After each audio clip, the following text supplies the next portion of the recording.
Ya, selamat sore Bapak dan Ibu sekalian. Terima kasih atas kesediaan Bapak dan Ibu meluangkan waktu dalam acara Pojok Pintar Manajemen hari ini. Perkenalkan, saya Eva Pasapurpadita yang akan memandu jalannya acara pada kesempatan ini. Nah, Pojok Pintar Manajemen adalah sebuah forum diskusi yang diinisiasi oleh PPM Manajemen sebagai bentuk kontribusi nyata dalam hal belajar dari mana saja.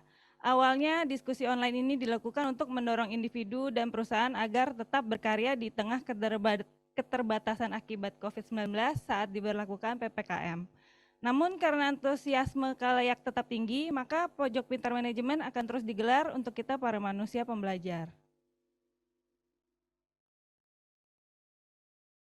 Nah, sebelum kita masuk ke inti acara, izinkan saya untuk memperkenalkan produk PPM Manajemen yang mungkin sudah tidak asing lagi bagi Bapak dan Ibu sekalian.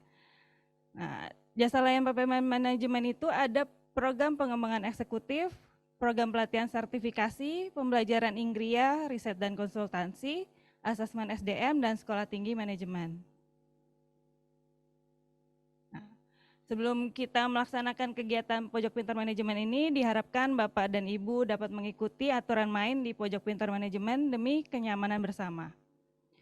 Jadi selama pemaparan materi, semua partisipan akan di-mute dan video akan dimatikan.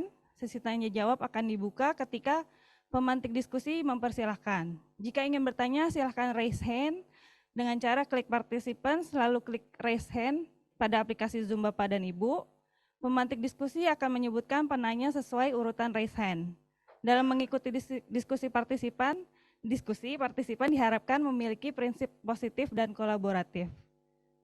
Partisipan dapat mengisi feedback untuk perbaikan acara ke depannya, adapun materi pembicara akan didapat setelah mengisi feedback.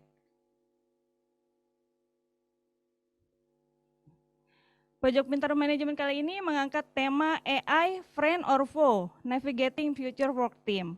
Kali ini kita akan membahas sesuatu yang pastinya sudah tidak asing lagi, yaitu perkembangan digital di dunia kerja. Dengan maraknya penggunaan AI, hampir merambah di semua bidang, pastinya ada pihak yang diuntungkan, namun tidak sedikit yang terdisrupsi. Dan apakah ke depan digital transformation dengan penggunaan AI atau VR atau AR akan menjadi enabler atau malah menjadi ancaman bagi organisasi kita?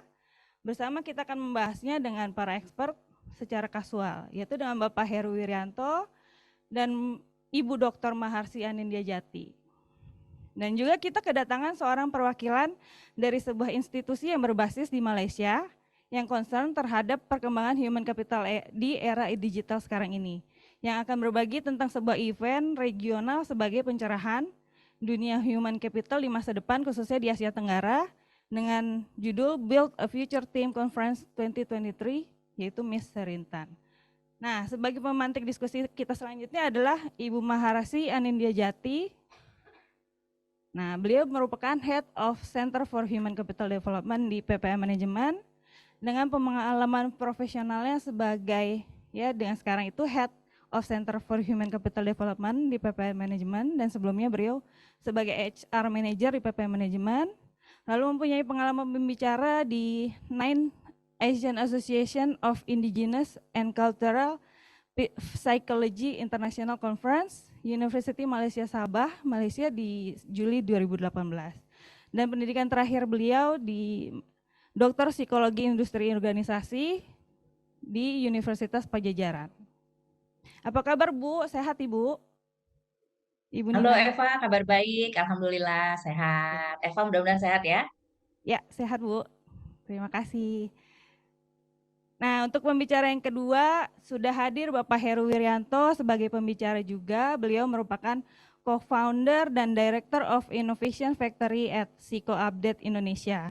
Dengan pengalaman profesionalnya sebagai Senior Technical Advisor di BDO Digital Data Science Services sejak tahun 2017 sampai sekarang.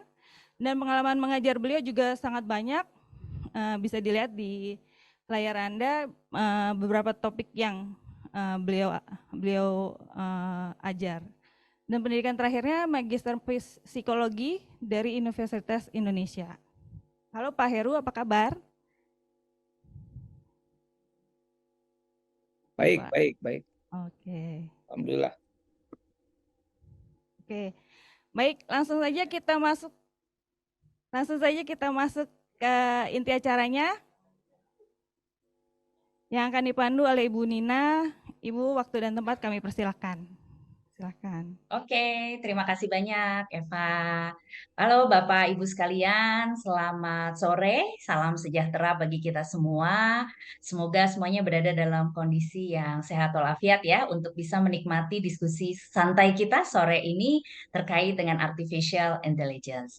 Bersama kita juga sudah ada narasumber kita yang sangat mumpuni sekali ya dalam terkait dengan artificial intelligence. Sehingga nanti Bapak Ibu sekalian juga bisa banyak mengajukan pertanyaan, berdiskusi, karena kita versinya kali ini lebih ke talk show ya. Jadi Bapak Ibu juga bisa mengajukan pertanyaan melalui chat atau langsung kepada Pak Heru. Oke, baik. Kita mulai sapa ya. Selamat sore Pak Heru. Selamat sore Mbak Nina nih, saya nyebutnya Mbak Nina aja. Selamat sore Mbak Nina. Iya, boleh. Apa kabar Pak Heru? Sehat? Alhamdulillah baik. Alhamdulillah. Oke, Pak Heru, kita mulai lagi aja ya ngobrol-ngobrol kita yang nantinya akan dibagi nih Pak Heru dan juga Bapak Ibu sekalian. Kita akan bagi obrolan kita ini ke dalam 3 termin. Ya, ada termin pertama ini kita akan mengupas tentang apa itu AI, kemudian termin kedua terkait dengan aplikasinya, dan termin ketiga nanti terkait dengan bagaimana kita mencari talenta yang mumpuni dalam bidang ini dan juga tentunya mempertahankannya. Itu yang tidak kalah penting ya, membuat tim yang cukup solid untuk bisa membangun AI ini kalau memang ini dibutuhkan oleh organisasi kita. Nah, dalam tiap terminnya nanti Bapak Ibu diberi kesempatan untuk bertanya. Jadi saya akan membuka kesempatan Bapak Ibu untuk bertanya di setiap terminnya. Gitu ya Bapak Ibu sekalian, aturan main dari talk show kita di sore hari ini. Oke Pak Heru, ini pertanyaan pertama nih Pak Heru ya. Kalau kita bicara tentang artificial intelligence ya Bapak Ibu sekalian juga pasti sangat familiar dengan artificial intelligence, dan akhir-akhir ini dengan kehadiran salah satunya ChatGPT ya yang seolah-olah kayak menjawab nih berbagai pertanyaan kita, nanya apapun pasti bisa dijawab nih sama ChatGPT gitu ya, itu salah satunya. Nah, kita bisa melihat Pak Heru dan Bapak Ibu sekalian bahwa artificial intelligence ini kan punya potensi besar ya untuk meningkatkan efisiensi, produktivitas dan juga inovasi.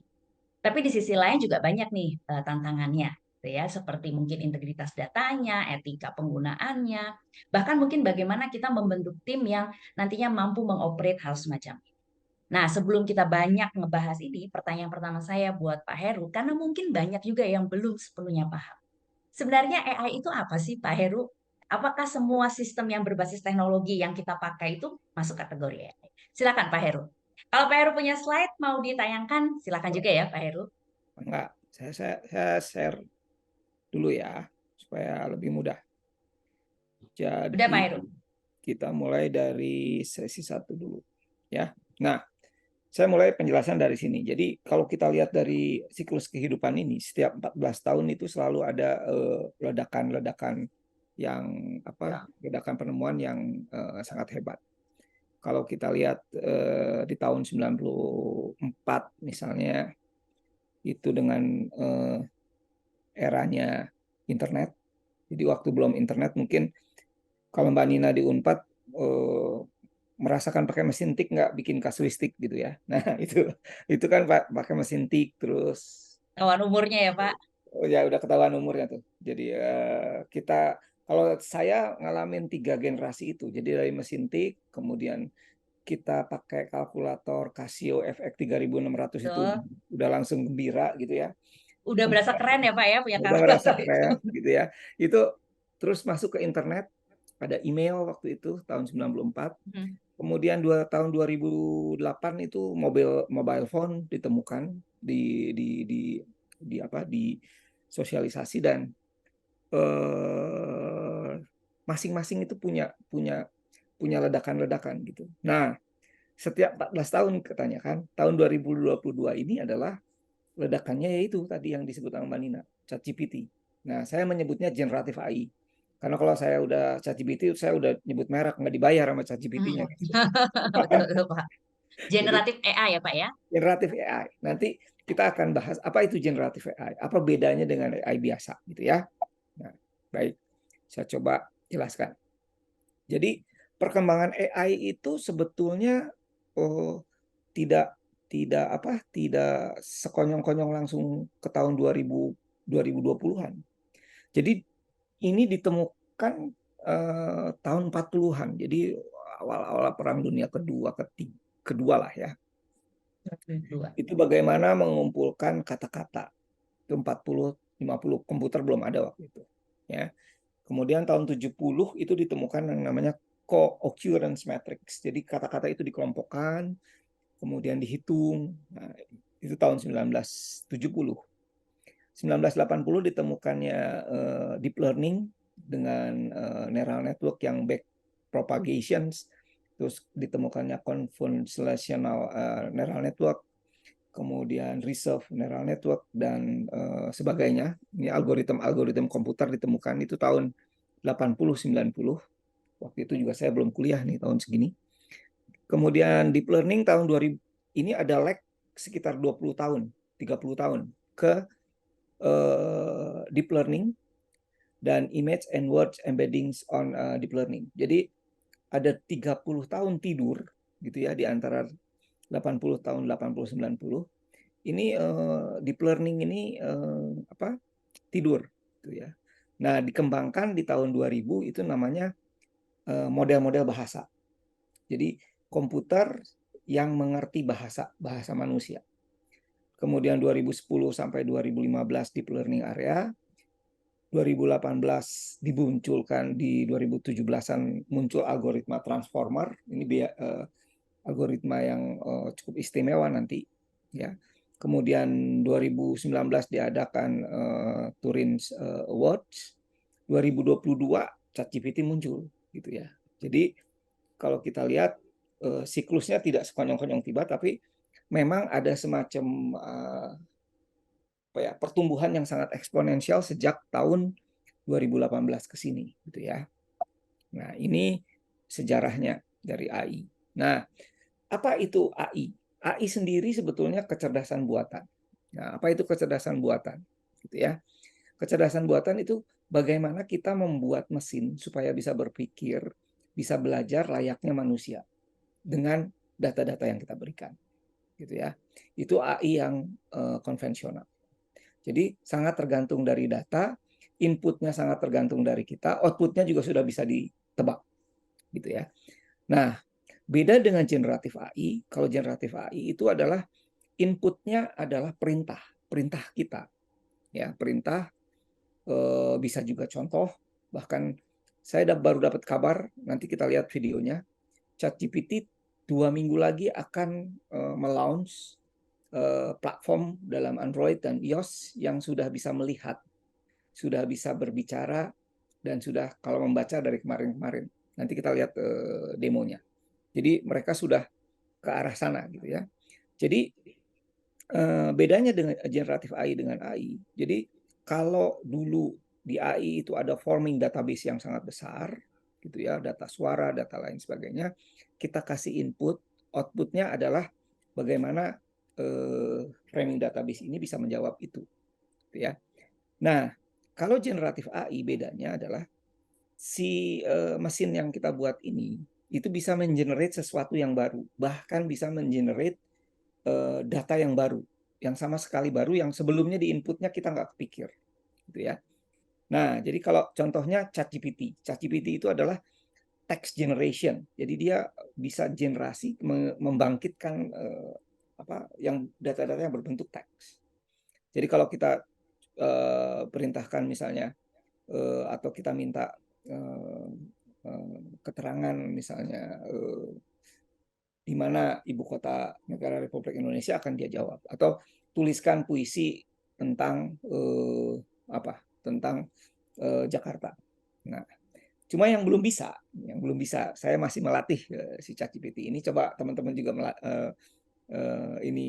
challenge. ChatGPT belum bisa buat pantun. Jadi kan pantun itu ada aturannya, AB. Dia belum bisa. Belum rima ya. Dia belum bisa. Nah, saya lagi mentraining ChatGPT saya dengan mengisikan semua pantun yang ada di Indonesia, dimasukkan ke dalam LLM istilahnya ya, large language modelnya ChatGPT. Nanti kalau mesin saya sudah bisa mempelajari polanya pantun, dia akan bisa mengenerate sesuatu yang baru lagi. Nah, itu generative AI. Nah, generative AI yang kedua itu adalah image generation. Jadi yang dihasilkan oleh dia itu bentuknya bukan teks. Kalau GPT adalah teks ChatGPT, tapi gambar yang dia ciptakan. Ya. Nah, salah satu contoh yang teman-teman bisa gunakan itulah Midjourney. ChatGPT mungkin 2 minggu lagi udah bisa. Ya. Jadi inputnya misalnya yang aneh-aneh aja. Kita pengen tolong buatkan gambar kelinci dengan memakai topi misalnya. Nah, itu akan dihasilkan gambar seperti di kanan. Jadi dia cari ke database ada kumpulan gambar kelinci, ada gumburan gambar topi, kemudian dipasin gitu ya, dan dihasilkan. Kemudian kita mau Santa Claus tapi bajunya biru, jangan merah. Dia akan bikinkan, gitu ya. Terus bikinkan suatu watercolor, cat gambar watercolor dari sepeda warna merah di depan air terjun. Itu dia akan bikin kan. Dan saya pernah buat, misalnya saya mau buat rumah, desainnya minimalis, industrial minimalis, di tepi sungai, dengan tingkat pencahayaan sekian, bahan-bahannya adalah ini, luasnya sekian, kira-kira biaya yang perlu dikeluarkan berapa? Dia akan hitungkan. Dan gambarnya seperti apa? Dia akan gambarkan. Jadi kebayang bahwasanya buat saya AI yang generatif ini menghack, kalau bicara ChatGPT menghack kemampuan untuk conversation dengan orang. Jadi dari manusia itu yang dihack adalah bahasanya. Nah, kalau Midjourney atau ini kemampuan untuk membentuk image, membentuk visual perception. Nah, kedua ini sudah bisa dibangun oleh generative AI. Next. Nah, jadi apa sekarang kalau generative AI ini dalam bentuk bisnis? Ya, dalam bentuk bisnis. Nah, yang menarik adalah sebetulnya kalau Anda punya ChatGPT, ditanya tentang ChatGPT, ditanya tentang sistem operating prosedur yang berlaku di PPM, bingung dia, nggak punya dia, dia bodoh gitu. Atau jangan jauh-jauh, saya mau mecat pakai Undang-Undang Cipta Kerja yang baru, itu nggak bisa, karena Undang-Undang Cipta Kerja kan 2023. ChatGPT itu datanya sampai tahun 2021.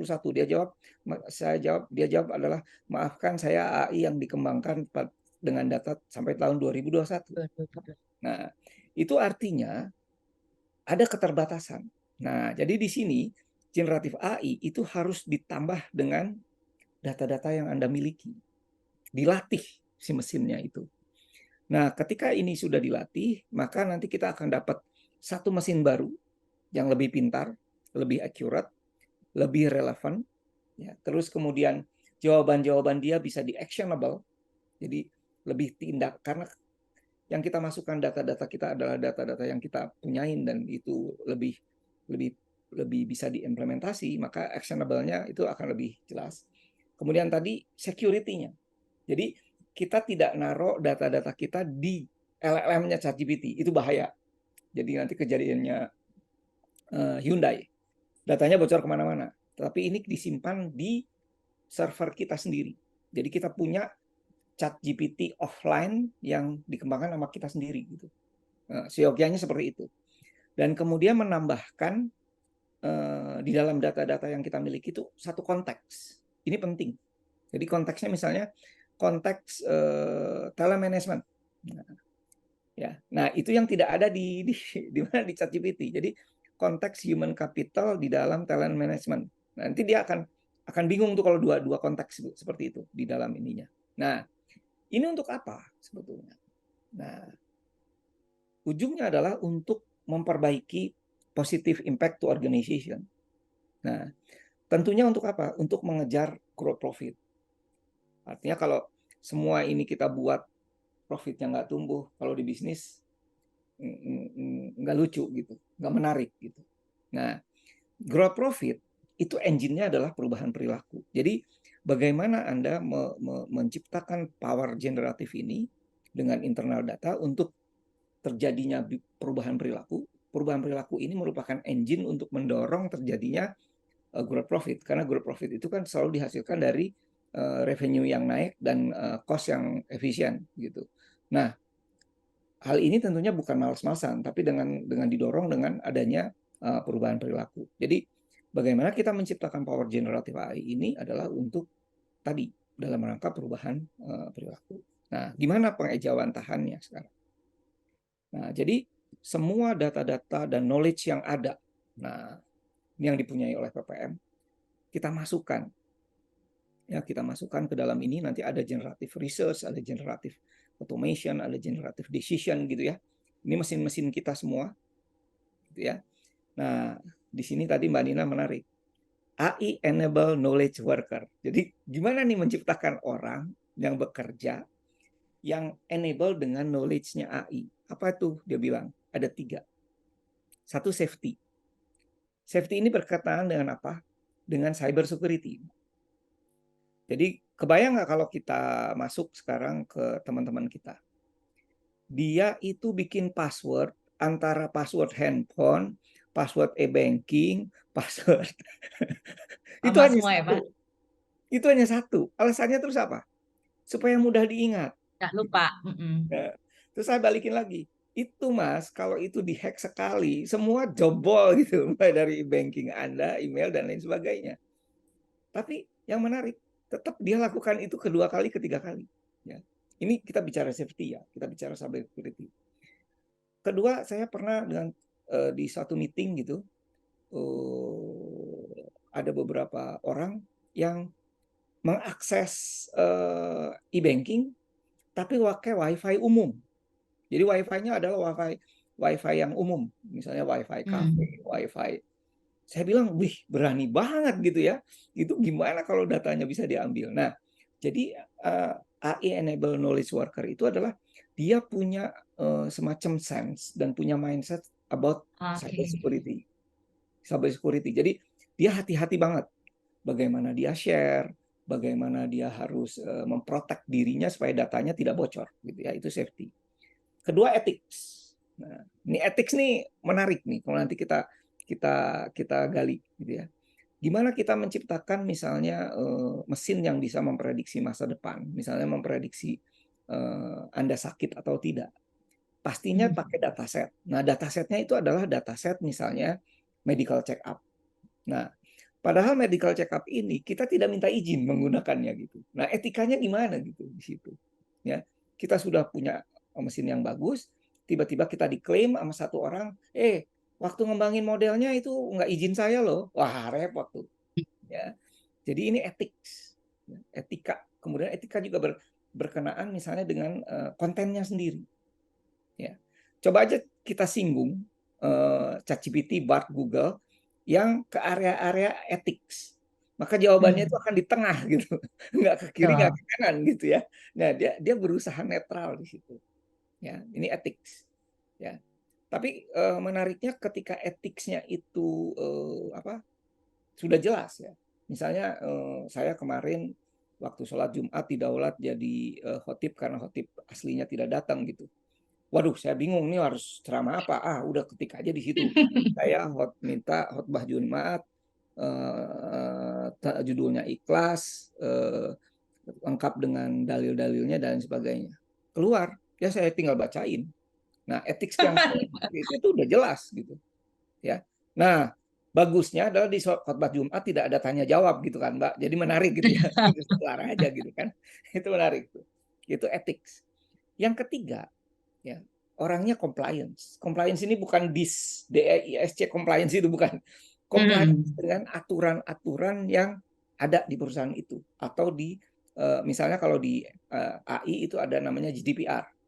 General Guidance Data Privacy, ya, data personal dan privacy. Nah, itu harus dipatuhi gitu. Kalau kita tidak mematuhinya, kalau tidak salah dendanya sekitar 3,5 miliar. Gitu. Nah, hati-hati dengan compliance dengan aturan dan sebagainya. Jadi kita bicara siapa yang bisa jadi tim sebetulnya 3 ini, ya 3 ini. Nah, baru nanti hard skill-nya dia bisa programming, dia yang itu soal lain gitu ya. Tapi 3 ini harus dipunyai dulu. Nah, Hmm. baru nanti ke depannya baru tactical work-nya, enable work app-nya. Apakah itu mau jadi dibikin market, apakah itu nanti mau di HR atau mau bikin aplikasi komunikasi kolaborasi. Tapi intinya orang-orangnya harus punya dulu tadi 3, safety, ethics, sama compliance, gitu ya. Itu soft skill-nya ya Pak Heru ya. Sosialnya, yes. Oke.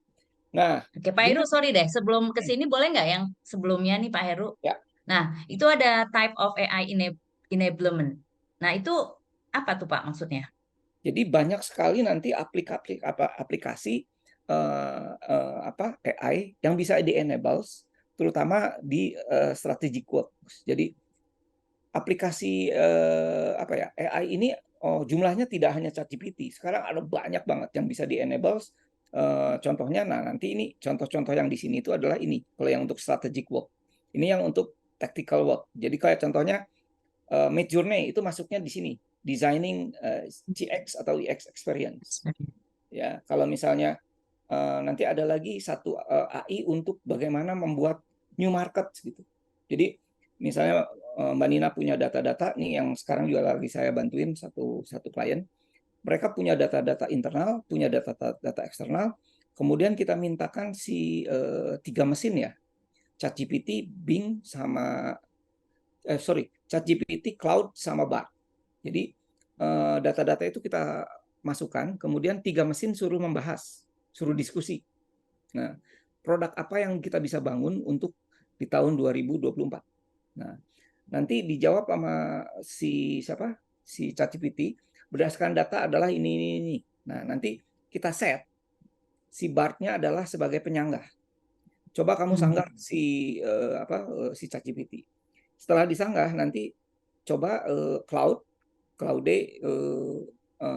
sanggah lagi pendapatnya si Bart. Nah, itu di iteration, Bu, Mbak. Di iteration 10 kali, kemudian kita bikin mesin satu lagi untuk summarize. Nah, hasilnya itu akan mencengangkan. Bandingkan dengan pekerjaan ahli gitu ya, karena datanya begitu bagus gitu. Mereka itu kerjanya cepat, nggak ada Iya, betul. makan siang, nggak perlu hotel gitu. Dan itu Nggak baper juga ya Pak? nggak apa-apa. Nah, itu juga gitu. Jadi itu yang saya maksud. Jadi akan banyak aplikasi. Jadi saya aja untuk bikin satu artikel, satu kajian gitu, saya tidak selalu menggunakan satu aplikasi generatif AI. Minimal saya pakai 3 gitu. Untuk Oke. counter gitu ya, counter bahwasanya ini benar atau enggak. Karena yang dibilang sama ChatGPT belum tentu benar gitu. itu yang Betul. Seringkali keliru harus. juga ya Pak ya? Betul. Jadi harusnya si ChatGPT ini diposisikan sebagai unlearning kita, sebagai sparring partner kita. Jadi kalau kita pakai pemikiran Aristotelian gitu, kita punya tesis, jadikan si ChatGPT ini antitesisnya, supaya nanti kita ada sintesis lagi gitu. Ya. Betul, Jadi betul. jangan langsung dipakai si Percaya 100 ChatGPT ini ini ya, sebagai betul. tesis gitu. Atau bahkan ada orang-orang yang langsung mempercayai ini sintesisnya gitu. Wah, kacau kalau sintesisnya gitu. Ya. Iya, Oke. iya, iya. Pak, Nah, kalau begitu berarti kayak misalnya sistem HRIS gitu yang ada di perusahaan itu bukan termasuk ini ya Pak ya?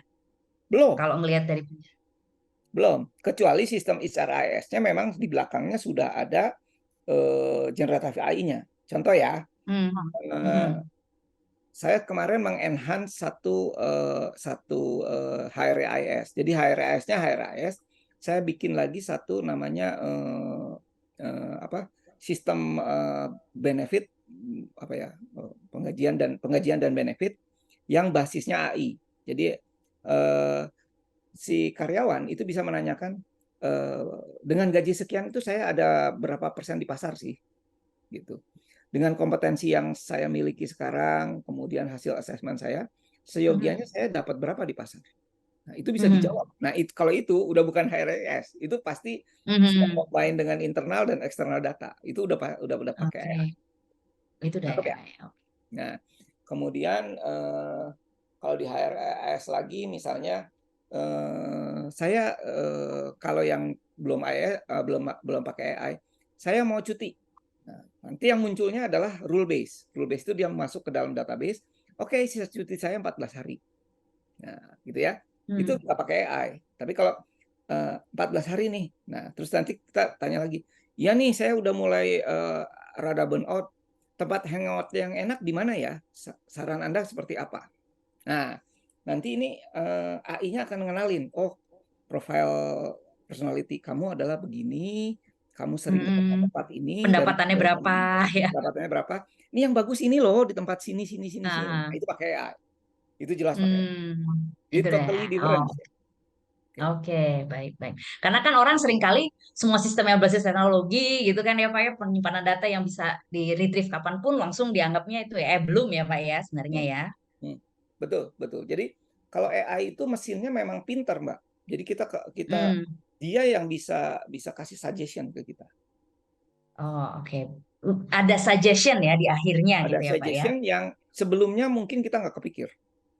Ah, oke. Itu bedanya dengan otomatisasi dan rule base. Kalau rule base itu kan if then-nya udah Mhm. jelas. Jika Mhm. ini maka begini, jika ini maka begini. Nah, Mhm. kalau AI nggak gitu. Mhm. Jika ini maka begininya banyak banget gitu. Jadi dia bisa Mhm. kenalin itu gitu. Jadi ya ini berbeda dengan yang rule based dan juga yang automatisasi tadi ya Pak ya. Betul, betul. Jadi siklusnya begini. Jadi dulu pertama itu otomatisasi biasa yang pakai PLC. Mhm. PLC itu apa ya? Otomatisasi misalnya eh, Mbak punya water torrent di rumah. Kalau dia udah penuh kan dia mati sendiri. Betul. Itu otomatisasi, Mbak. Itu Mhm. otomatisasi. Kemudian ada yang namanya RPA, Robotic Process Automation. Nah, ini sudah melibatkan robot. Ini contohnya pakai ban berjalan, bikin apa, Hmm. bikin barang gitu ya. Itu robotic process automation. Belum ada Proses. AI-nya, karena kita pakai perintah, perintah semua. Mhm. Drone itu contohnya. Drone itu adalah RPA. Ke kiri dia, ke kanan ke kanan. Tapi Mhm. begitu ada drone yang kalau ada tanah dia langsung bisa ngangkat sendiri, dia bisa belok sendiri. Nah, itu udah pakai AI. Dia udah Nah, pintar gitu ya. Nah, AI udah seperti itu gitu ya. Jadi artinya dia udah bisa mengenali ada data yang dia kenalin, kemudian di apa? Dia udah bisa mengenali apa yang ada di depannya dan adaptif terhadapnya. oke. Oke, baik Pak Heru.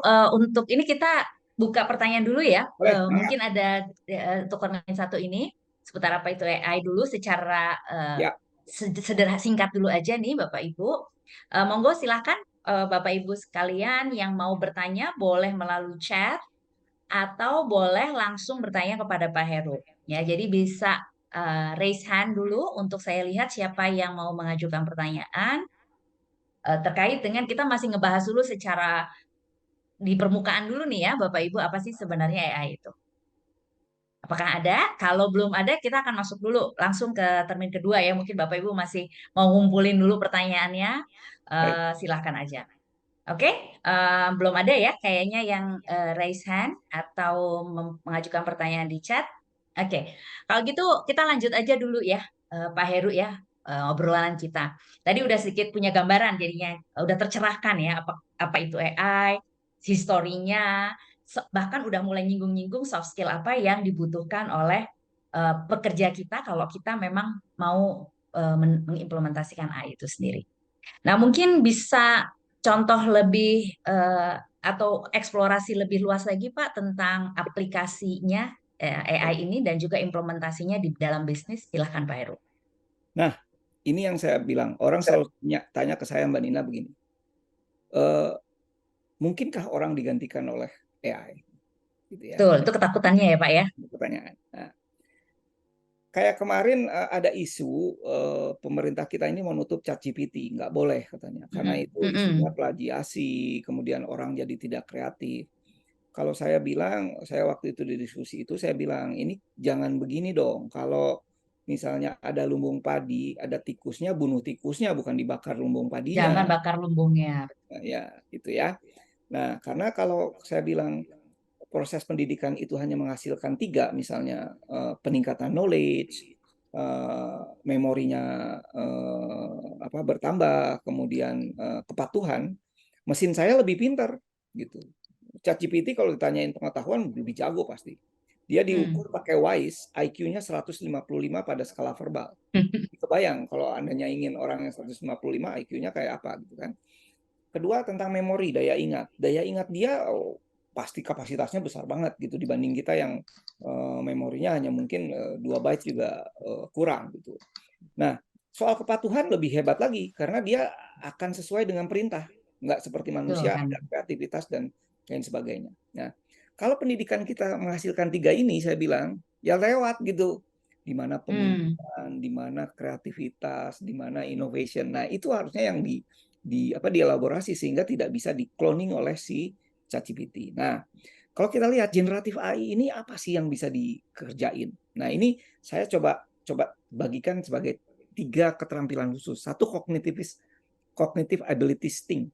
Jadi ini kalau kita ngerjain yang kayak begini, ini bakal digilas nih sama si generatif AI karena dia pasti lebih pintar. Satu, bahasa, pengertian bahasa. Ini nanti penerjemah yang kayak gitu tuh akan hilang. Karena apa? Karena ini akan digantikan oleh mereka. Summarize. Nanti ini saya akan demokan ada dulu kalau saya mau bikin tesis, saya harus baca semua jurnal. 100 jurnal ya 100 jurnal. Mbak Nina waktu bikin dokter juga begitu ya.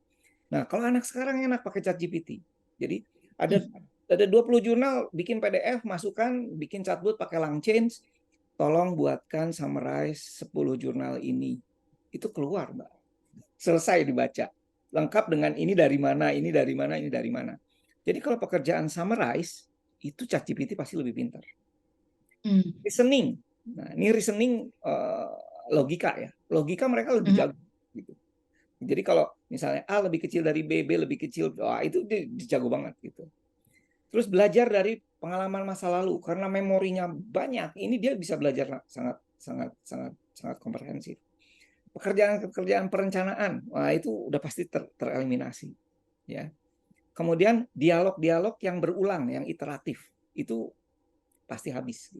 Nah, pekerjaan kognitif yang seperti ini akan disrupt oleh generatif AI. Makanya kalau kita lihat tidak ada di situ proses kreativitas, gitu ya. Innovation, berpikir kompleks, itu nggak ada di situ. Nah, jadi sebetulnya AI ini memanusiakan manusia pada fungsi manusia yang seutuhnya sebenarnya. Fungsinya. Jadi tidak seperti mesin lagi. Itu pada cognitive abilities. Pada fungsi eksekutifnya, skillnya, itu misalnya membaca teks.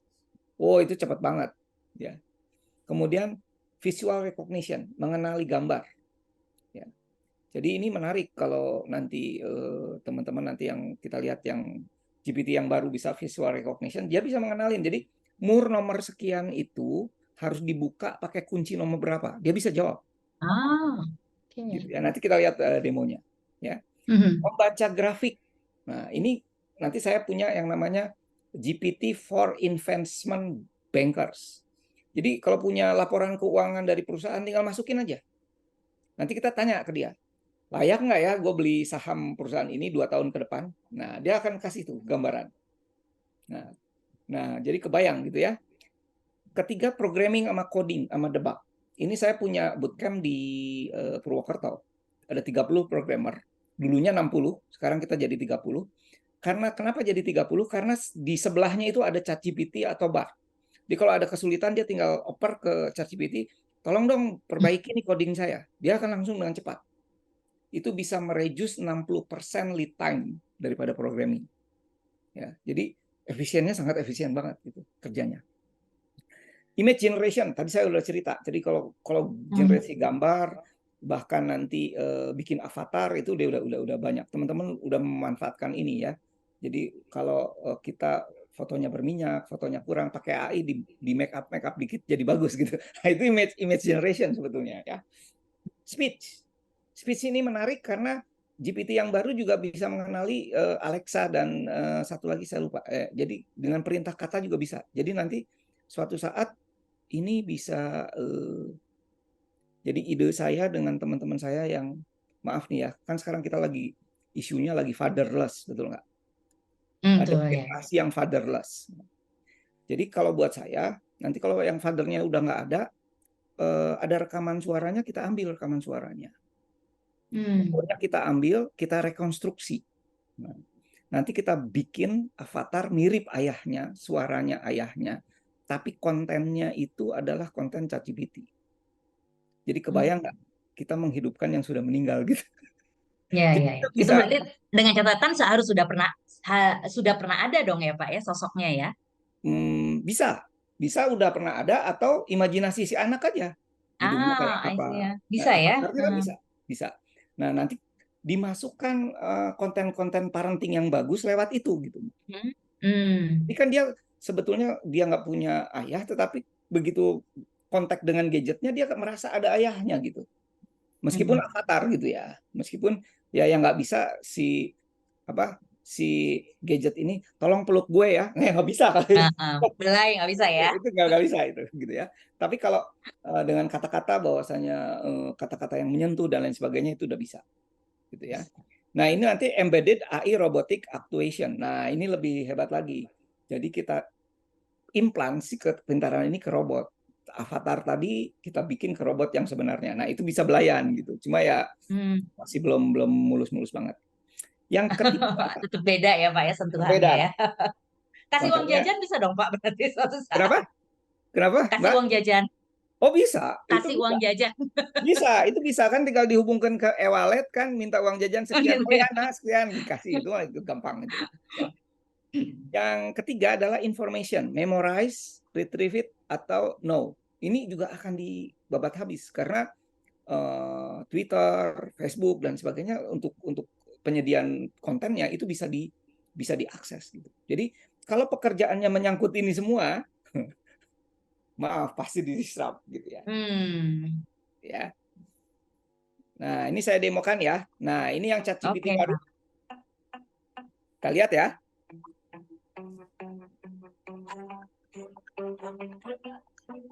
Bagaimana merendahkan Dudukan ya. dudukan. Kita lihat perintahnya tuh udah jelas. Kamu punya alat apa aja. Nah, kita bisa upload alat kita apa. Nah, ini levelnya namanya. Dia tunjukkan nih, ini level loh. Nah, ini level. Bukan level. Ada mur kecil. Ya, ambil. Ini manualnya, ini alatnya. Nah, ini alat saya dan manual yang saya punya.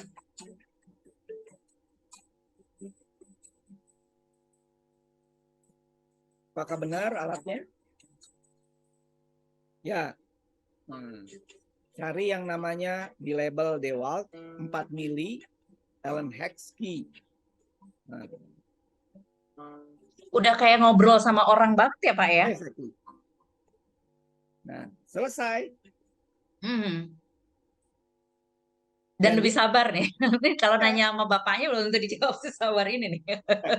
Ini ChatGPT yang 2 minggu lagi akan launch. Jadi modelnya udah kayak seperti itu, ya. Nah, ini satu ChatGPT, bukan ChatGPT, pakai Hugging Face Bard. Saya memasukkan misalnya ada 4-5 CV, ya. Kemudian saya masukkan uraian pekerjaannya. Kemudian saya bandingkan, saya analisa, ya, ini hasil analisa, keluarlah kecocokan antara CV. Wah, ini udah menggantikan rekruter ya Pak ya sebenarnya ya. Membaca CV dengan cepat. Nah, ini pakai AI pasti. Jadi mau 100.000 CV, 200.000 CV, 15 menit saja selesai. Ini udah diurutkan juga ya Pak ya sama diurutkan, dia ya? menurut angkanya, menurut skillnya gitu. Nangkep ya? Ini satu. Iya. Kemudian saya demokan lagi, ada lagi nggak? Nah, ini satu mesin yang bisa bertanya pakai PDF, pakai teks. Nah, ini saya ambil satu report assessment, kita upload, ya. Ini Asya, ini nama anak saya, jadi saya kasih AI ini namanya Asya. Halo, tanyakan pada kami tentang suatu report assessment untuk Pak Heru Ceisya. Ini nama satu assessment. Halo, yang saya lampirkan adalah hasil assessment. atas nama siapa ya? Nah, dia jawab tuh atas nama siapa. Dia udah dijawab. Nanti kalau kita nama yang tercantum adalah Cecia Ferdiana Adi. Jadi bayangkan dia udah bisa jawab tuh. Iya, iya. Bagaimana kesimpulan hasilnya? Hasil job fit assessment-nya. Ini saya hanya kasih hasil tesnya aja ke dia. Kan? Hasil tes berarti hasil mentah gitu Pak, atau sudah dalam bentuk report? Belum, raw. Berdasarkan job fit yang tercantum, adalah namanya tingkat job fit-nya sangat baik atau excellent. Berapa angkanya? Dia hitungin. Dia hitungin nih, berapa job fit-nya. Dia akan hitungin. Dia akan hitungkan 98,63. Terus tolong buatkan individual development misalnya. Dibuatin sama dia trainingnya apa, ininya apa. Nah, kebayang kan? Jadi fungsinya bisa banyak gitu ya. Ini yang kedua contohnya. Contoh yang ketiga. Nah, ini tentang satu buku. Kalau teman-teman kenal dengan teorinya, sorry. Kok kesini ya? Nah, ini saya di mana ya? Oh, ini di sini. Nah, ini tentang DIS gitu ya. Nah, kalau Anda punya hasil DIS tinggal masukkan, dia langsung buat reportnya. Jadi ada kasus apa gitu ya. Dia langsung dimasukkan. Jadi tes-tes apapun, Mbak punya manualnya, masukkan ke dalamnya. Ini buku-bukunya yang saya masukkan. Dia nanti bisa merujuk buku itu, membuat laporan untuk kita. Jadi kebayang nggak pinternya? Iya. Jadi kalau buku Rorschach misalnya, masukkan aja ini buku manual interpretasi Rorschach, kasih hasil tes Rorschach, maka dia akan keluar interpretasi Rorschach-nya. Gitu. Jadi dia bisa seinteraktif ini, gitu ya. Kemudian, ya mungkin itu 3 contoh saja, Mbak. Iya. Sudah bisa. Baik. Oke, berarti memang ini ya Pak ya, betul sekali seperti tadi Bapak bilang, beberapa manusia itu sebenarnya dengan kehadiran AI ini dikembalikan pada apa ya, semacam seharusnya dia berfungsi seperti apa gitu ya, bukan cuma sekedar menyimpulkan, bukan cuma sekedar mengulang sesuatu yang sudah ada gitu kan. Jadi memang memerlukan daya kreativitas yang cukup tinggi gitu ya Pak Heru ya. Oke Pak Heru, sebentar ya kita coba tanya dulu Bapak Ibu sekalian, apakah mulai sudah ada yang ingin ditanyakan? Silakan, kalau yang mau bertanya boleh lewat chat atau raise hand untuk bicara langsung juga boleh, atau masih terpana nih, waduh nih kerjaan saya besok digantikan segera nih sama ChatGPT gitu. Nah Pak, kalau kayak gitu berarti nih Pak, jadi yang kita harus gimana supaya kita sendiri tidak tergerus sama kehadiran dari AI ini Pak? Kita harus melakukan apa? Sebagai manusia ini fungsinya harus, karena selama ini kita tanpa sadar kita udah jadi otomatisasi banget ya, kita udah jadi kayak robot nih sebenarnya melakukan pekerjaan sehari-hari. Nah, jadi gimana supaya kita juga bisa survive di pekerjaan kita? Silakan Pak. Ya, justru menariknya gini, kalau buat saya, jangan sampai kita yang jadi jadi buruhnya atas AI. Kita itu majikannya AI. Kalau kita jadi buruhnya cilaka, kita yang dijajah sama dia gitu ya. Jadi, kapan kita jadi majikan adalah kita yang memberikan perintah kepada dia. Kita yang mengambil keputusan. Jangan serahkan keputusannya ke AI gitu. Kacau kalau udah gitu. Bahkan kalau misalnya baru dikeluar dari ChatGPT, itu pun belum diiterasi. Ini konyolnya orang Indonesia nih. Begitu nanya, saya punya kasus begini-begini, langsung dijawab sama ChatGPT sekali saja, dianggapnya itu adalah kebenaran dan langsung diviralkan. Gitu ya? Diviralkan. Wah, itu bahaya banget. Saya aja kalau pakai ChatGPT itu minimal saya iteration 5 kali. Baru saya bilang, oh ya, polanya seperti ini, jawabannya ini gitu. Karena dia bisa salah gitu, informasinya bisa salah. Karena waktu dia ngambil ke model large language-nya, itu bisa saja dia waktu randomize-nya itu salah gitu. Waktu ngambil randomnya salah gitu. Jadi saya selalu mengulangnya 5 kali, 6 kali, baru saya bilang, oh ini patternnya yang pas tuh ini, berarti jawabannya begini gitu. Selalu saya sendiri yang nyimpulin gitu. Jangan kasih dia yang nyimpulin, kacau kalau gitu ya. Itu satu. Oke. Kedua, pekerjaannya justru yang menarik kita adalah pekerjaan-pekerjaan yang memberikan pengetahuan baru ke si ChatGPT. Jangan justru mengulang tadi kalau kata Mbak Nina. Jadi artinya di situ justru dibutuhkan kreativitas. Bahkan kalau gurauan nih Mbak Nina, Pak Heru kalau gitu mah apa sih yang supaya nggak didisrupt gitu? Saya pekerjaannya apa? Saya bilang bertani, balik lagi ke desa bertani. Karena nggak ada AI untuk nanam padi, nggak ada. Nah, padahal kita kan butuh makan, Mbak. Ya, jadi justru yang menarik kalau saya perhatikan ya, manufacturing mungkin dimasukin AI dan lain sebagainya. Tapi bertani ini agak susah, ya bertani yang maksudnya bertani yang konvensional ya, menanam padi, terus berternak ikan, itu susah loh AI masuk situ. Saya juga baru kepikir ketika teman-teman, oh iya ya, ini kok nggak bisa di AI-in gitu ya. Nah, jadi, tetap akan ada pekerjaan-pekerjaan yang tidak akan tergerus oleh AI. Nah, penelitian McKinsey terbaru itu justru menarik. Si generatif ini 60% justru mendisrupt pekerjaan-pekerjaan white collar, bukan Bukan nah, yang blue collar. nah, blue collar itu sudah dihajar dengan RPA kan, dengan robotic process automation. Nah, 60% ini nanti akan dihajar lagi sama sama generative AI. Jadi kebayang bahwasanya yang kena tuh kita-kita Mbak, justru yang pendidikannya master, S1, PhD, ini yang akan kena. Nah, yang mereka itu nggak kayak tadi bertani itu nggak akan kena tuh Mbak, gitu. Nggak akan tergerus sama mereka gitu. Ya, nah kerjaan-kerjaan yang justru kognitif tingkat tinggi dan lain sebagainya ini yang harus kita pikirin. Jadi mungkin justru kita harus pandai-pandai membranding kembali.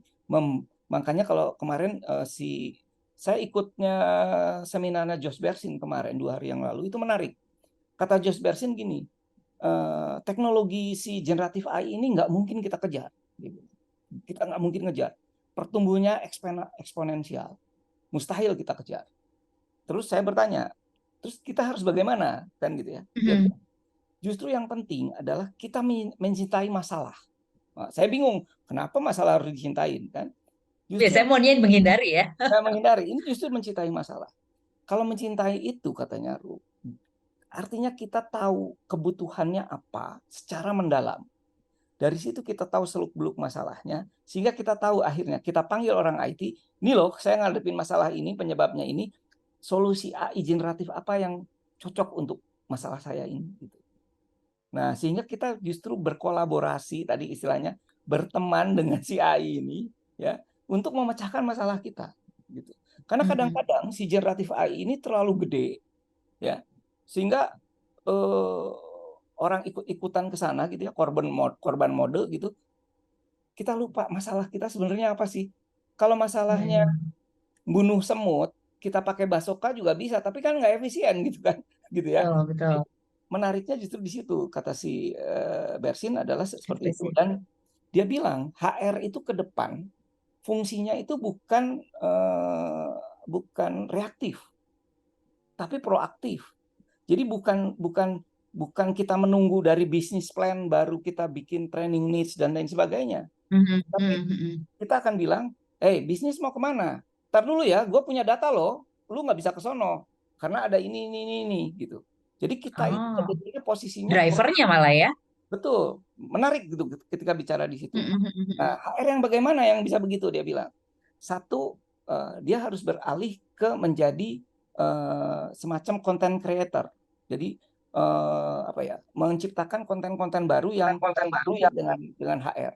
Ya. Kedua, kemampuan mengeksekusi dari konten tersebut ke actionable insight. Nah, dari kedua ini dia bilang ini berubah total dari peran HR yang dulu hanya sebagai penjaga gawang. Kalau dulu ada di defender, sekarang HR itu bisa di midfielder atau bahkan striker dia bilang. Nah, itu menarik banget tuh. Saya juga belum apa ya? Belum kebayang banget ya, Pak ya. Belum Gimana jadi mencerna striker banget ya secara HR ini. ya. Tetapi kalau saya lihat emang benar harus begitu gitu ya. Kalau enggak ya, makanya pertanyaan dia kan kalau HR-nya masih didudukan sebagai staffing dia bilang, itu enggak, dia akan selamanya reaktif, tidak akan proaktif. Jadi betul. dia bilang strategic business partner itu justru harus setara gitu. Nggak boleh di bawah. Ketika dia setara, maka akan terjadilah yang namanya bukan transaksional tapi hubungan yang transformatif gitu. Itu Betul. menarik justru kalau ke sana. Oke, baik, baik. Thank you, Pak. Oke, ini ada pertanyaan dulu satu mungkin ya akan saya tanyakan. Tadi kan Bapak udah ngasih gambaran tuh kayak misalnya ada hasil tes kita masukin, dia bahkan bisa sampai mengenerate reportnya. Ini pertanyaannya dari Rahmaisyah. Reliabilitasnya gimana tuh, Pak? Secara dulu waktu kuliah belajar tes Rorschach itu mumet ya. Oke, gimana tuh Pak reliabilitasnya? Ini menarik. Kalau teman-teman nanya reliabilitas validitas, itu berarti dari keilmuan psikologi, tanda petik ya, psikologi yang klasik. Klasik itu artinya pendekatan psikometrik, begitu. Nanyanya validitas dan reliabilitas. Ya. Tapi kalau data science dan AI, itu dia tidak sedikit sekali peduli dengan reliabilitas dan validitas. Tapi dia bicaranya adalah accuracy dari prediksi. Nah, karena alat yang valid dan reliable belum tentu bisa mempredik. Nah, Accurate. itu. Nah, belum tentu bisa accurate gitu. Nah, dia menekankan pada akurasi ya dan akurasi daripada prediksinya. Nah, sehingga waktu saya belajar ke Cambridge dengan Profesor Russ, dia selalu bilang alat yang baik itu adalah alat yang bisa memprediksi dengan baik. Alat yang memprediksi yang baik maka harus diuji benar-benar ke kriteria yang sebenarnya. Apakah terjadi yang namanya log loss error? Artinya apa? Kalau ini antara hasil prediksi dan kenyataannya itu bisa beda atau enggak? Kalau itu jauh berbeda, itu go to hell katanya dengan validity, dengan reliability gitu. Ya. Nah, ini menarik gitu. Kalau buat saya menarik karena saya dulu juga orang psikometrik yang mikirnya ke sana gitu. Tapi terakhir-terakhir ini saya juga mikir, kalau saya punya data gitu ya, terus data-datanya justru sudah proven terhadap prediksinya itu akurasinya misalnya 0,96 dan diiterasi 10 kali, 15 kali hasilnya sama, masa saya harus mempermasalahkan lagi tentang reliabilitas dan validitas?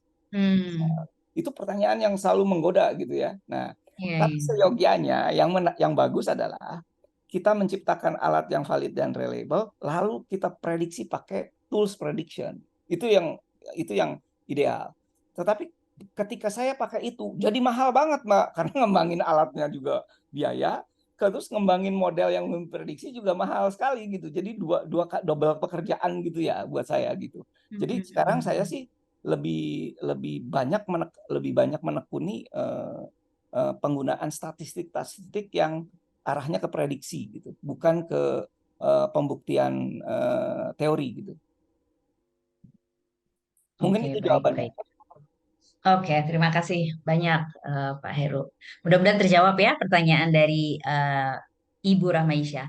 Oke, Pak Heru, ada lagi satu pertanyaan sebelum kita membahas soal etiknya. Kedepannya itu, ini dari, saya mohon maaf kalau salah ya, Bapak atau Ibu Ino ini, Pak Heru, apakah memungkinkan kedepannya bakal ada profesi baru bernama prompt engineer? Mungkin, sangat mungkin. Jadi prompt engineer itu adalah sebetulnya ahli linguistik lah kalau dulu mah, ahli bahasa gitu, yang dia bisa membuat perintah yang sangat efisien supaya si mesin itu bisa mengerti lebih cepat gitu ya. Nah, itu prompt engineer. Bahkan kalau teman-teman lihat, saya branding saya itu adalah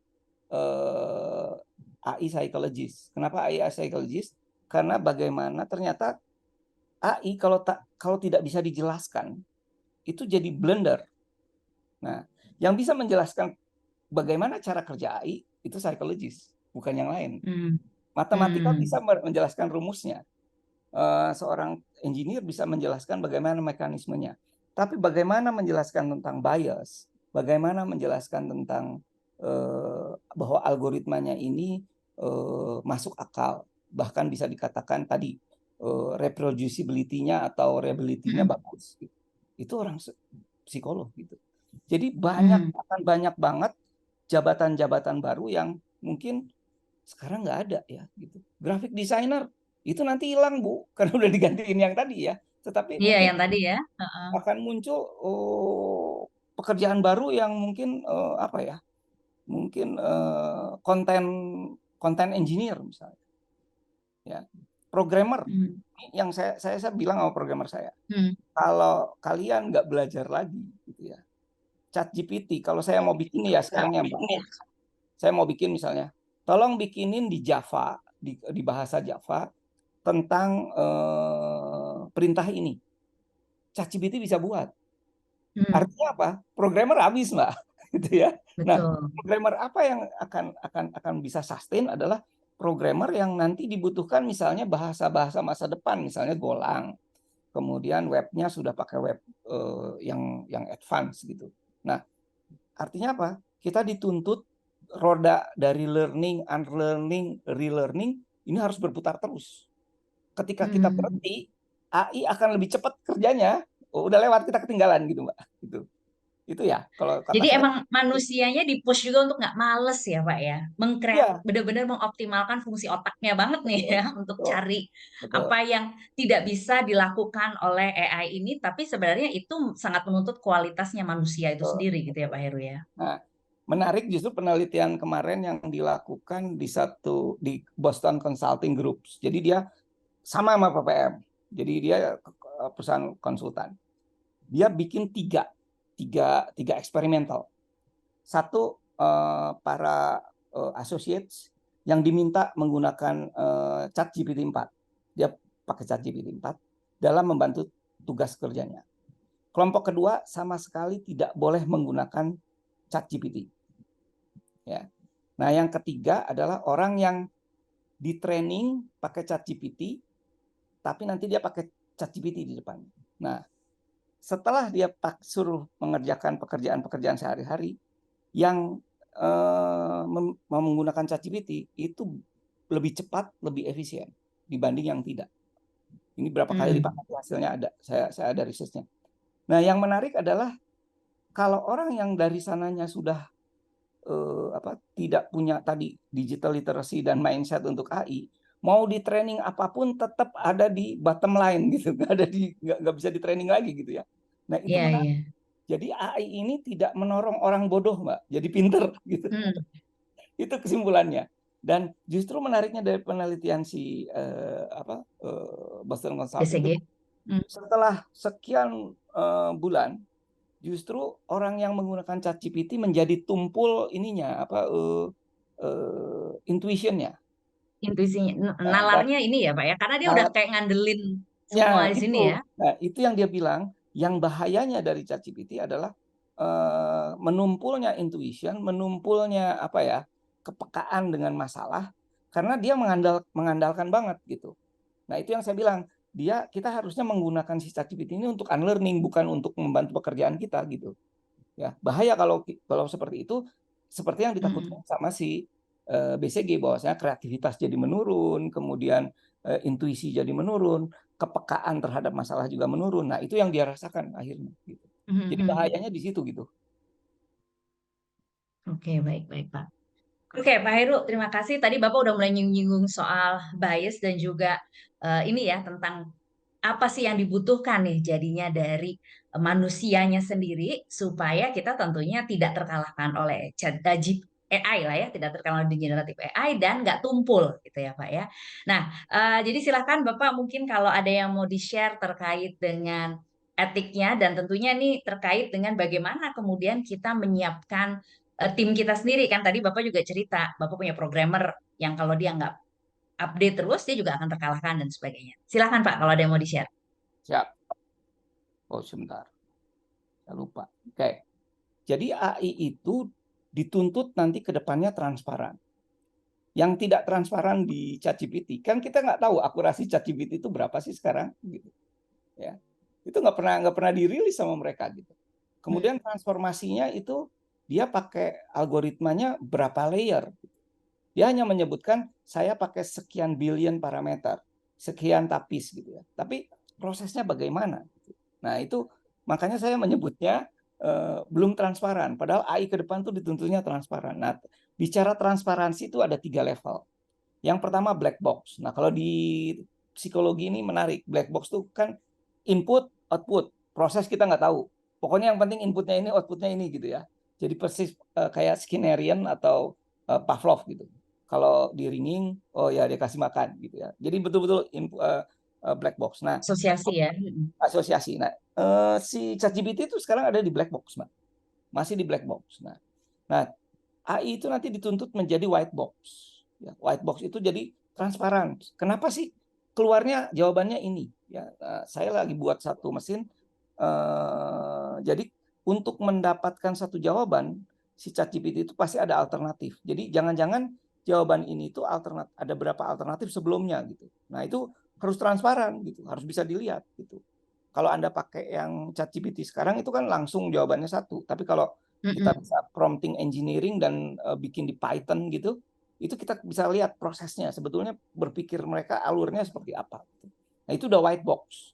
Nah kalau udah white box itu biasanya kita pakai machine learning atau mesinnya itu yang punya namanya explainable AI. Jadi AI-nya itu harus bisa dijelaskan. Nah kalau AI yang black box dan gray box itu nantinya akan hilang. Karena orang akan bilang gini, ini memprediksi tapi prosesnya gimana sih? Gua kagak tahu nih, tiba-tiba langsung diprediksi ini gitu kan. Sementara AI ke depan transparansinya dituntut. Ya, itu satu. Jadi ini yang black box tadi. Nah, jadi apa yang disebut explainable kan ada data. Data itu kita suruh belajar mesin ya. Kemudian dipelajari, ini gambar kucing gitu ya. Oke, gambar kucing kita taks.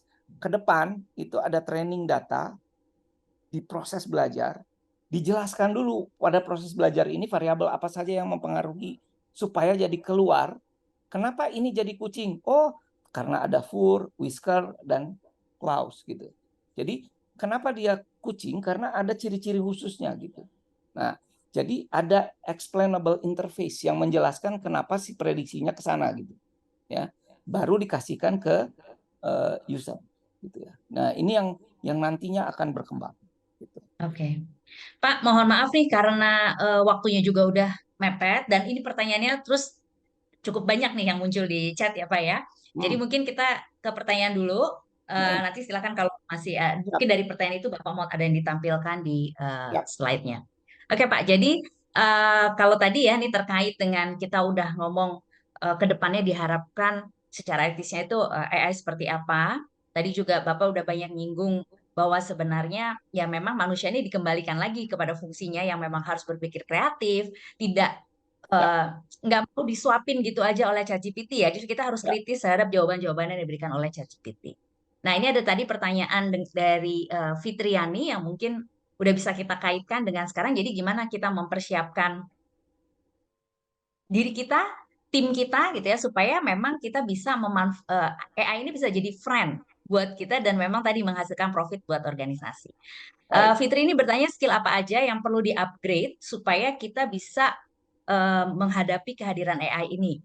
Kalau tadi kan saya sempat lihat di slide Bapak tuh ada 3 ya soft skill-nya, selain hard skill-nya juga ada soft skill yaitu terkait dengan safety, ethics, dan compliance-nya gitu ya Pak. Tapi kalau menurut Bapak, apalagi sih dari individu yang perlu ditingkatkan, disiapkan supaya kita bisa nih berhadapan dengan AI ini jadi friend bukan jadi foe. Silakan Pak. Yang pertama dari segi data. Ya, jadi data literasi harus ditingkatin, Mbak. Nah, data ini seolah kelihatannya gampang gitu ya, tapi ternyata data literasi kita lemah. Gitu. Kita sekarang itu kenal, misalnya saya kemarin, maaf nih kalau saya agak ngelantur, ada ujian kemarin, ujian di level S2. Saya tanyakan, kamu pakai jenis data apa? Apa jawaban mereka? Ordinal, interval, rasio. Saya bilang, itu skala pengukuran. Gua nanya jenis data. Itu kebayang nggak? Gitu. Artinya kan jenis data itu ada misalnya data berstruktur, tidak berstruktur.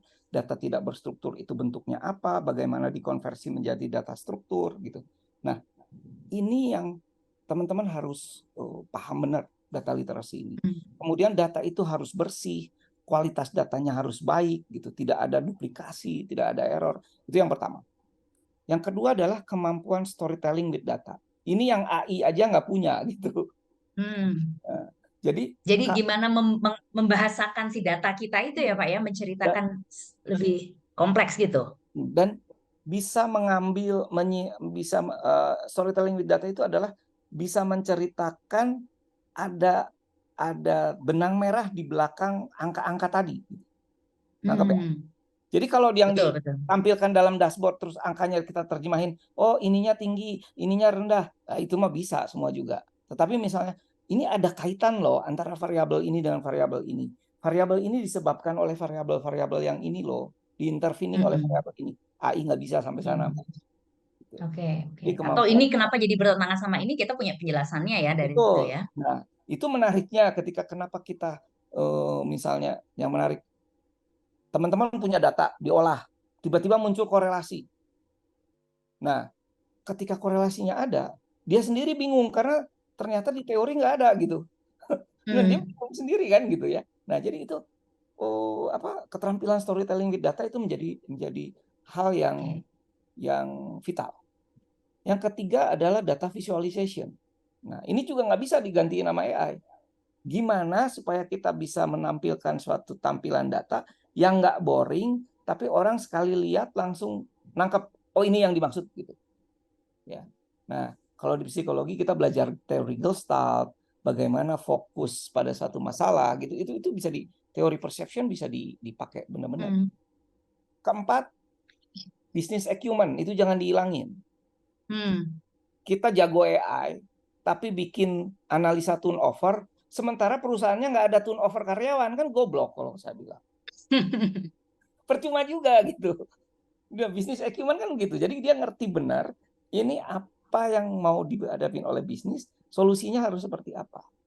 Jadi bisnis acumen itu menjadi penting. Keterampilan yang kelima itu adalah psychological background. Bukan backgroundnya harus psikologi, bukan ya. Tetapi contoh ya yang menarik. Kalau ada kitab menghasilkan obat 99% bisa menyembuhkan sesuatu. Kemudian ada orang datang, kok saya nggak sembuh-sembuh ya? Nah, Hmm. psikologi bisa menjelaskan. Kalau Anda datang ke pasien yang ke-100, pasti nggak sembuh. Kenapa? 99 sudah sembuh gitu. Jadi yang satu Dapat ini. yang satu.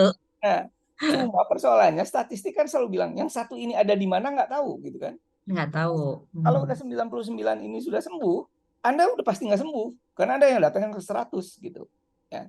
Nah, Hmm. Hmm. pemahaman ini, pemahaman tentang bias kognitif, itu adanya di psikologi dan ilmu sosial. Jadi ini harus dikuasain. Sehingga waktu kita bilang Hmm. AI-nya nggak benar gitu hasilnya, ini bias nih.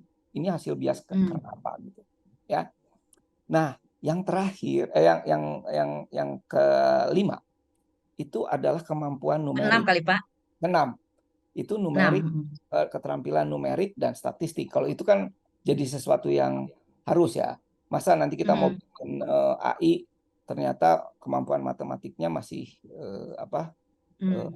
salah. Rendah ya. Hmm. Dan yang terakhir itu adalah management change. Semuanya punya, bisa bikin AI, pas di deploy tidak pakai manajemen perubahan, nggak sukses, Mbak. Jadi Hmm. itu harus dipunyain oleh sebuah tim AI. Dan saya yakin itu nggak nempel di satu orang, Mbak. Itu tim. Tim. Tim. Tuh. Jadi nggak bisa, kalau mau cari satu orang yang punya 7 kompetensi ini, saya aja belum pernah nemu, Mbak, orangnya. Oke, oke, Pak. Baik, jadi ada 7 ya skill lain yang juga harus dimiliki kalau kita mau membangun sebuah tim yang memang nanti ready untuk apa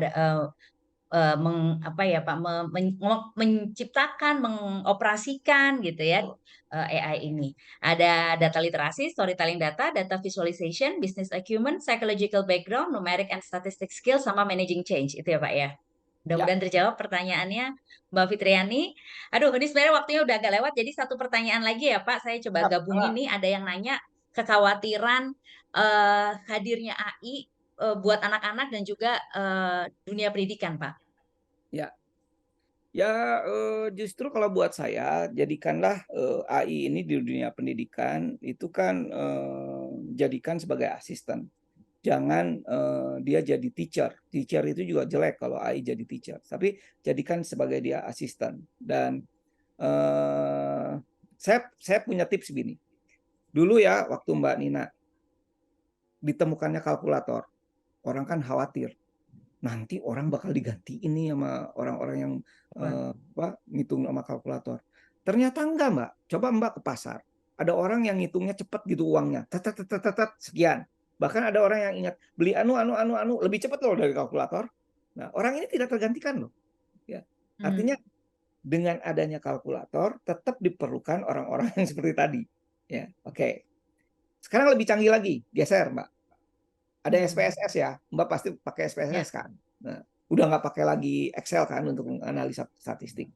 Nah, saya nanya, dengan adanya SPSS, proses analisa menjadi lebih mudah. Betul ya? Terus sekarang saya tanya, data analisisnya pasti berubah prosesnya. Tapi analis yang handal tetap diperluin kan? Karena untuk baca SPSS itu perlu, ini korelasi artinya apa? SPSS belum bisa sampai sana. Artinya tetap diperluin kan orang untuk di situ. Ya. Jadi pendidikan juga sama. Kita khawatir dengan datangnya AI bisa ini, bisa ini, bisa ini. Saya yakin dengan berjalannya waktu ini pasti ada aja misalnya guru seni, guru kreativitas, terus bagaimana orang memberikan feedback, bagaimana orang mengcoach, itu nggak bisa dikasih AI. Beneran nggak bisa dikasih AI itu. Jadi artinya apa? Fungsi yang masih human-nya masih kental gitu ya, fungsi afektif dan fungsi konatif itu nggak bisa digantiin sama AI. Jadi contohnya apa ya, nyuruh begitu, itu kan nggak bisa. Atau mau nggak Mbak nanti kalau fisioterapinya justru dipijitnya sama robot, kan nggak mau, pasti maunya sama orang gitu ya, fisioterapi ya bahkan psikoterapi. Jadi saya kok lihatnya di pendidikan ini justru manfaatkanlah kayak misalnya Mbak waktu pakai SPSS gitu kan. Dulu nggak takut-takut gitu ya, tapi udah ternyata banyak membantu. ChatGPT juga sama, Mbak. Jadi lakukan seperti itu dan tetap dibutuhkan analisis kita yang mendalam setelah kita pakai SPSS. Itu pun kita pakai software-software yang lain. Nah, kalau dengan demikian maka kita bisa jadi berteman dengan AI gitu ya, bukan justru khawatir ya, enggak, jadiin teman dan kita tahu bahwa dia punya kelemahan sehingga iterasinya harus banyak dan akhirnya kita berkolaborasi dengan mereka untuk hidup yang lebih baik gitu ke depan. Oke, baik. Terima kasih banyak Pak Heru. Nah, karena waktunya udah lewat dan masih ada sesi berikutnya lagi dari ini lain ya Pak, dari Pepologi nanti akan share tentang event. Mungkin kita sudahi dulu sampai sini Pak Heru. Terima kasih sharingnya. Makasih juga Bapak Ibu atas pertanyaannya. Mohon maaf buat yang belum sempat terjawab ya. Nah, sebelum saya tutup mungkin Pak Heru, jadi apa nih Pak?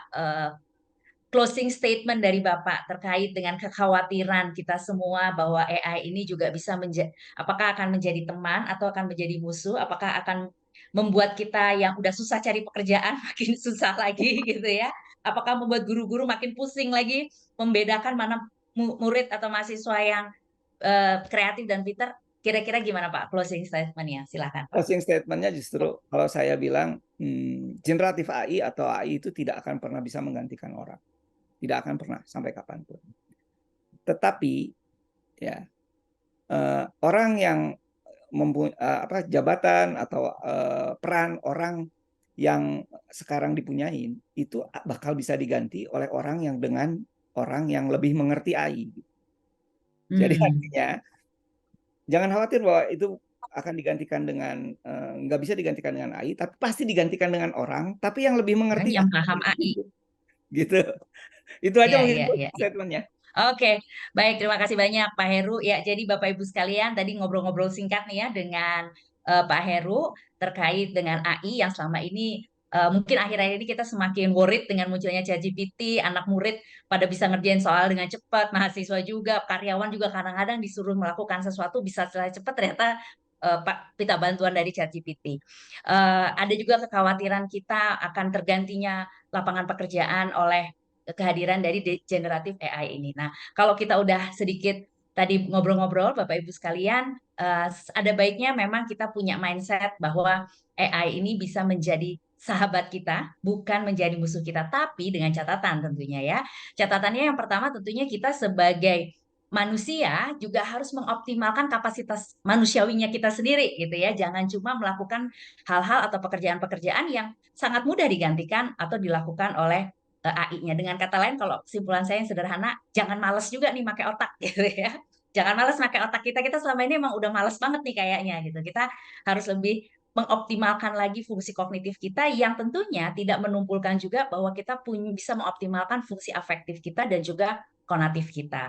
Nah, tadi Pak Heru juga udah menyampaikan bahwa untuk kita juga bisa menjadikan generatif AI ini sebagai teman, maka kita juga perlu tim, perlu orang-orang yang cukup mampu dari unsur safety-nya terhadap penggunaan AI ini, ethics-nya, dan juga compliance-nya. Plus tadi tambahan ya, punya skill dalam data literasi, storytelling data, data visualization, business acumen, psychological background.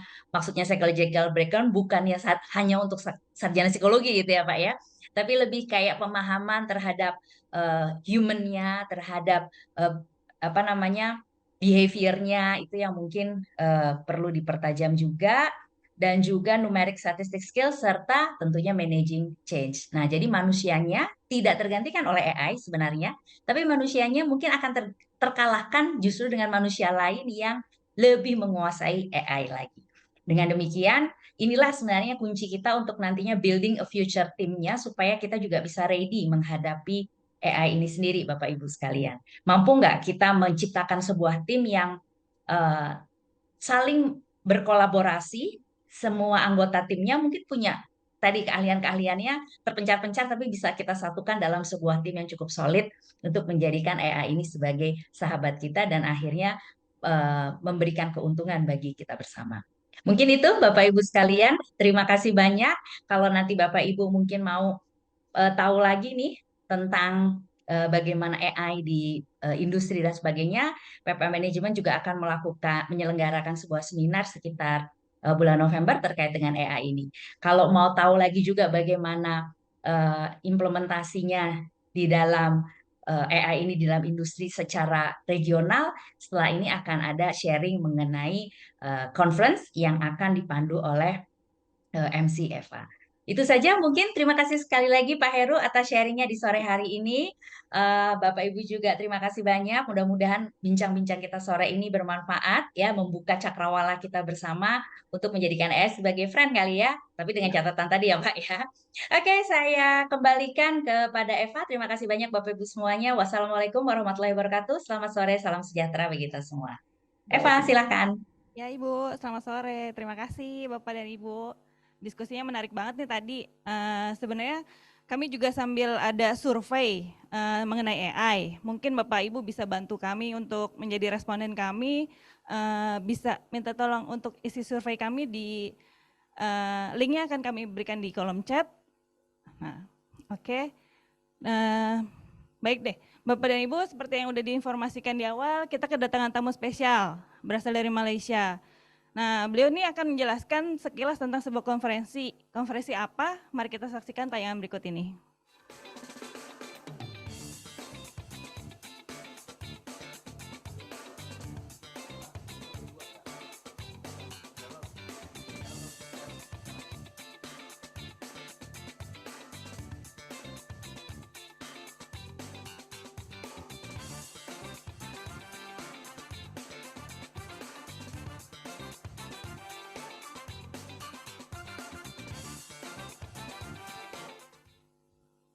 Oke, izinkan saya menyapa Miss Sherin dalam bahasa Inggris ya Bapak Ibu.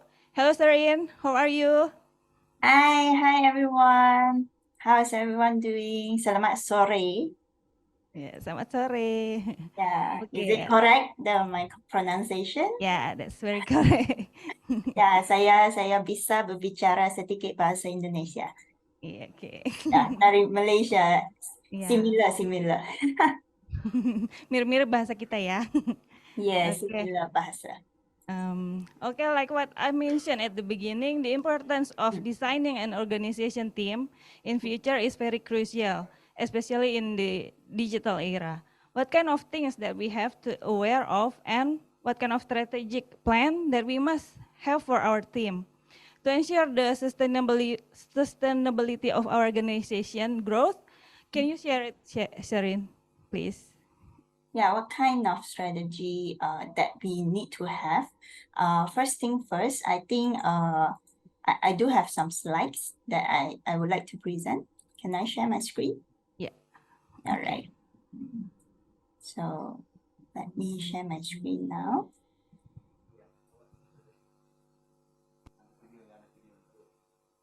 Can you see my screen? Yeah. Okay. Yeah, so before I start to share and answer your question about like what kind of strategy that they need to have for building this future team, and I would like to thank you for the wonderful session, Ibu Nina and Pak Heru. Yeah, it's a very eye-opening on what AI can do for us, right? I can imagine the future of work, and a lot of work will be replaced by ChatGPT or AI, correct? And it's scary and exciting at the same time. And that's why we, like what Ibu Nina said just now, we really, this is one of the strategies for your future planning.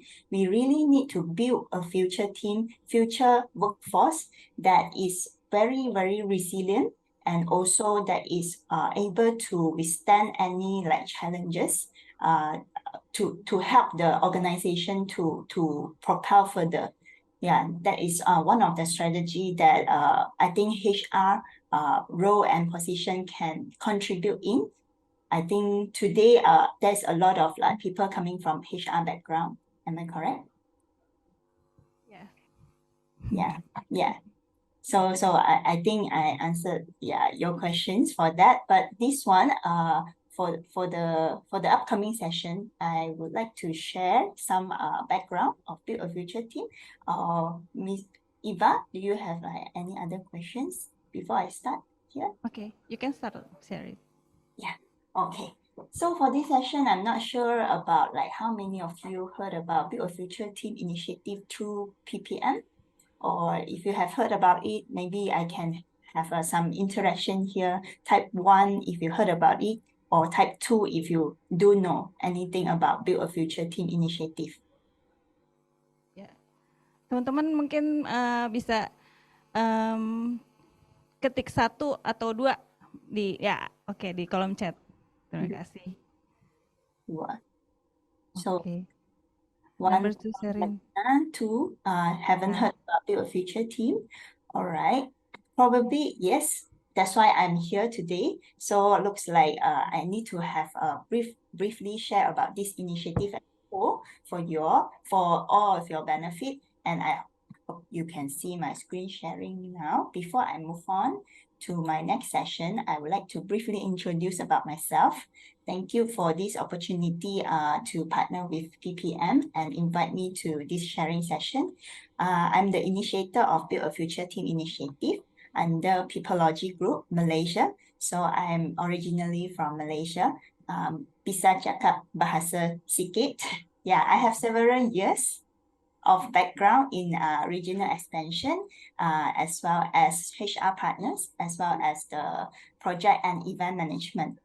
So today I'm here sharing my little knowledge about HR to all of you who are all very professional HR background. And this is truly my honor to be here. And as people say, the more you share, the more you learn, right? Yeah. So a quick background on Build a Future Team initiative as a whole.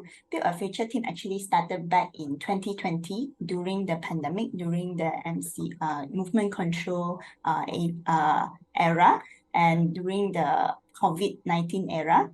And the objective during that time is actually to form a sustainable ecosystem where it can help any organization to build their workforce of the future by leveraging IR 4.0 insight and knowledge. So IR 4.0 is the future for the 5 year. So that's why we started off this initiative. So with this initiative, we are here to make a difference and help you to build and transform your team. So this initiative, how we are going to do that is through the enablement activities that we have.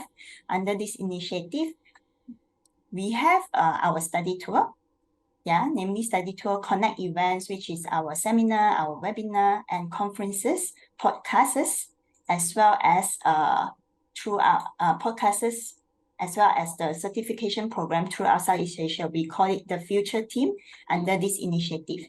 So our goals is to impact 1 million lives here.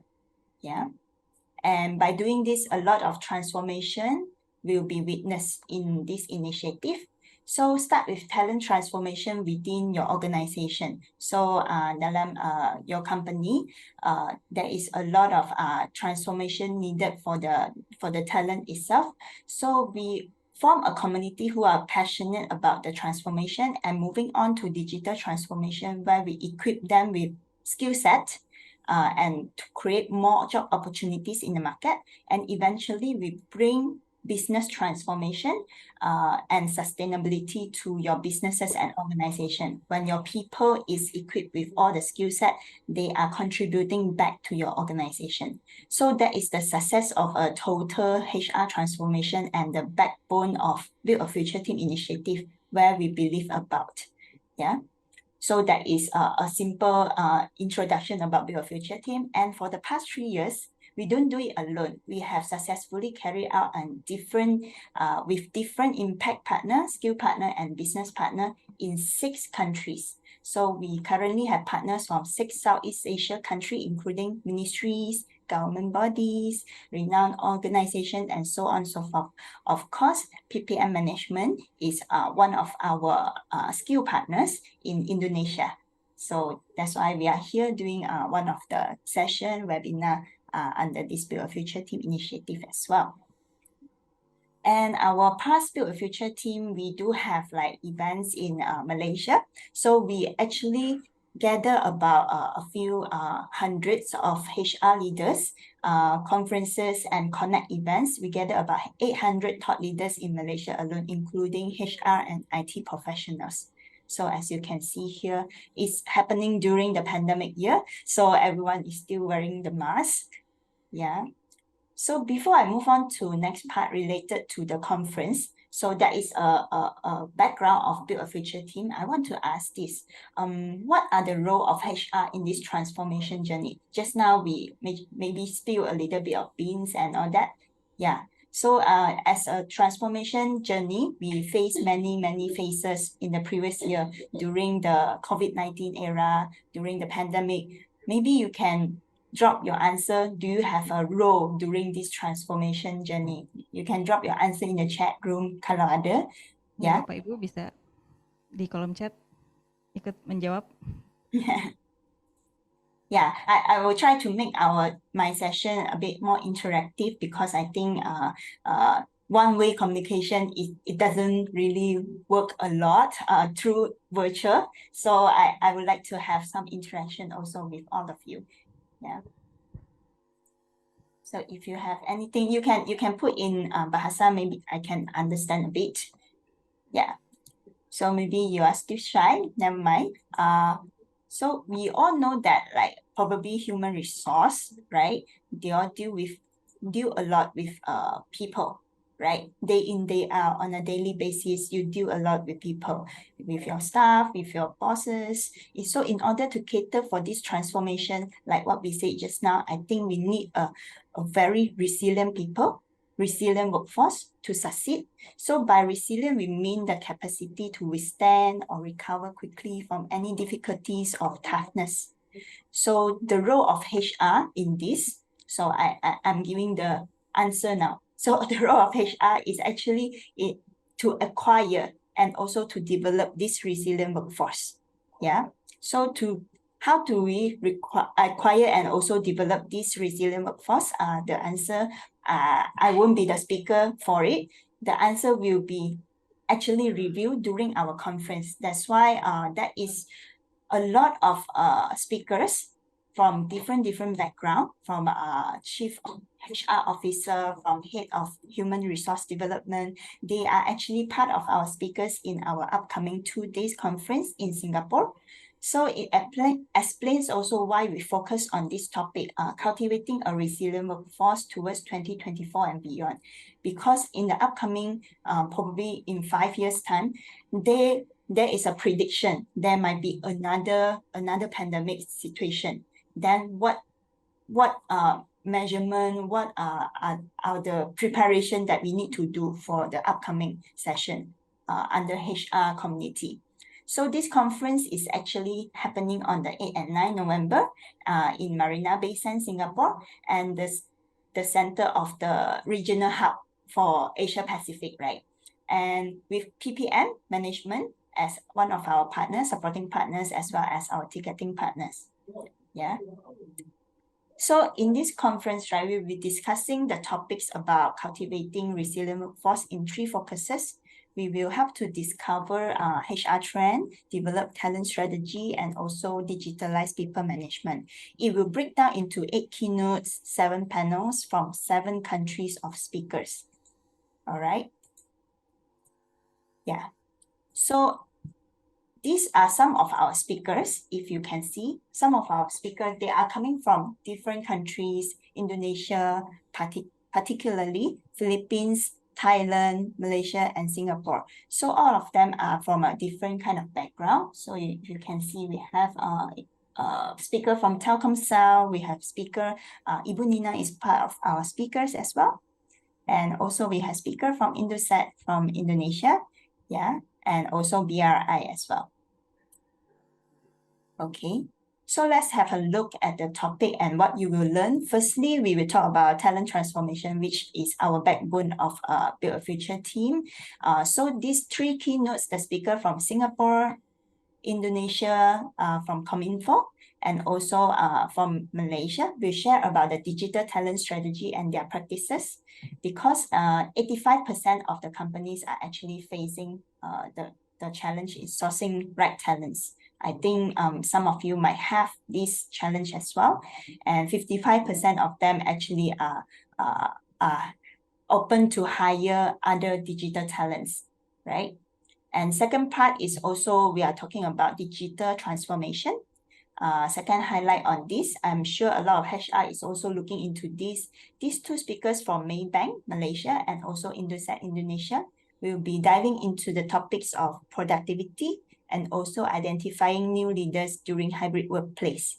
Yeah, so this is the focus on the digital transformation under our conference. And third part is our last part, which we will dive into business transformation on fostering the right corporate culture. So we will name this under the corporate culture for business transformation. So for HRO, this is the most critical one to instill the right corporate culture to help everyone to be on the same track, to be on the right track. Yeah. So these 3 speakers will be speaking about 3 topics on culture and great practices within the organization. They are from Telkomsel Indonesia, from Central Thailand, and also from LinkedIn Philippines. So all of their topics are actually very suitable for the current season. Yeah. And okay, so you heard about me speaking. So let's hear a little bit about from our speakers, partially Ibu Nina.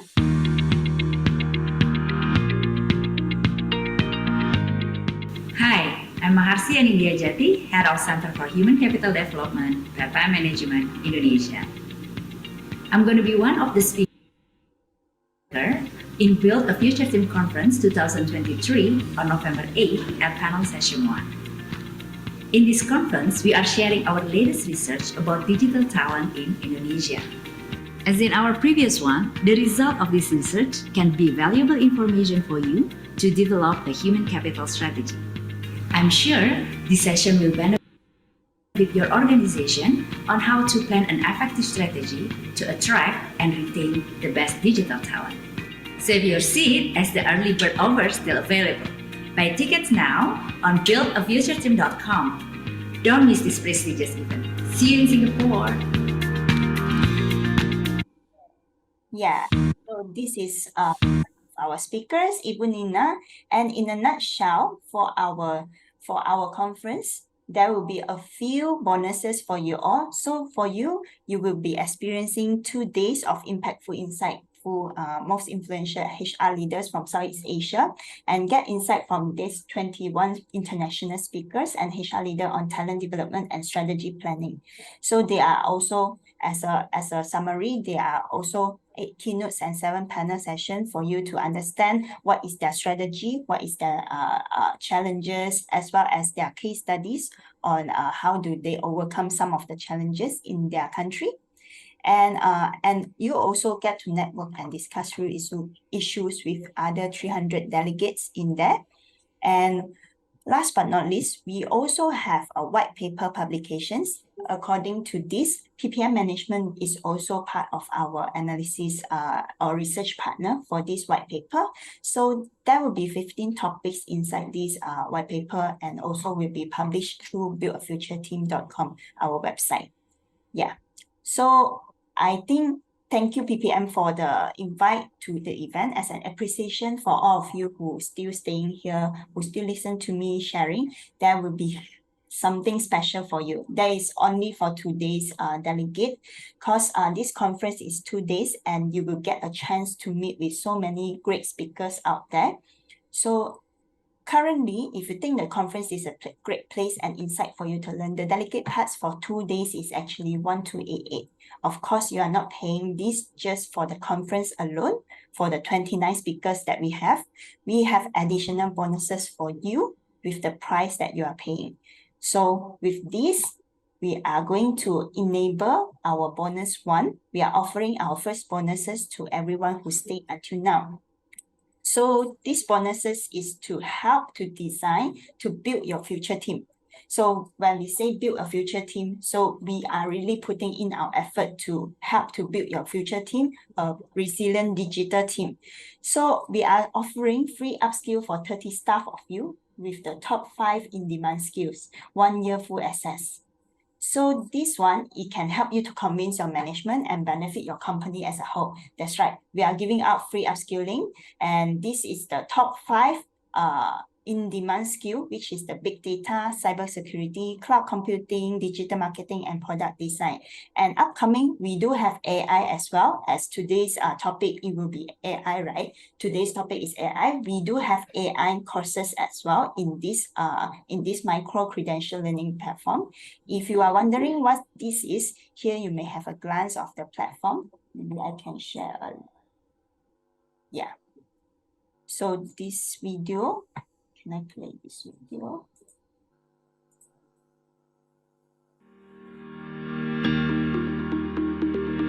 Are you a full-time employee who wants to upskill yourself to stay relevant with your current role but juggle between meetings and tight schedules?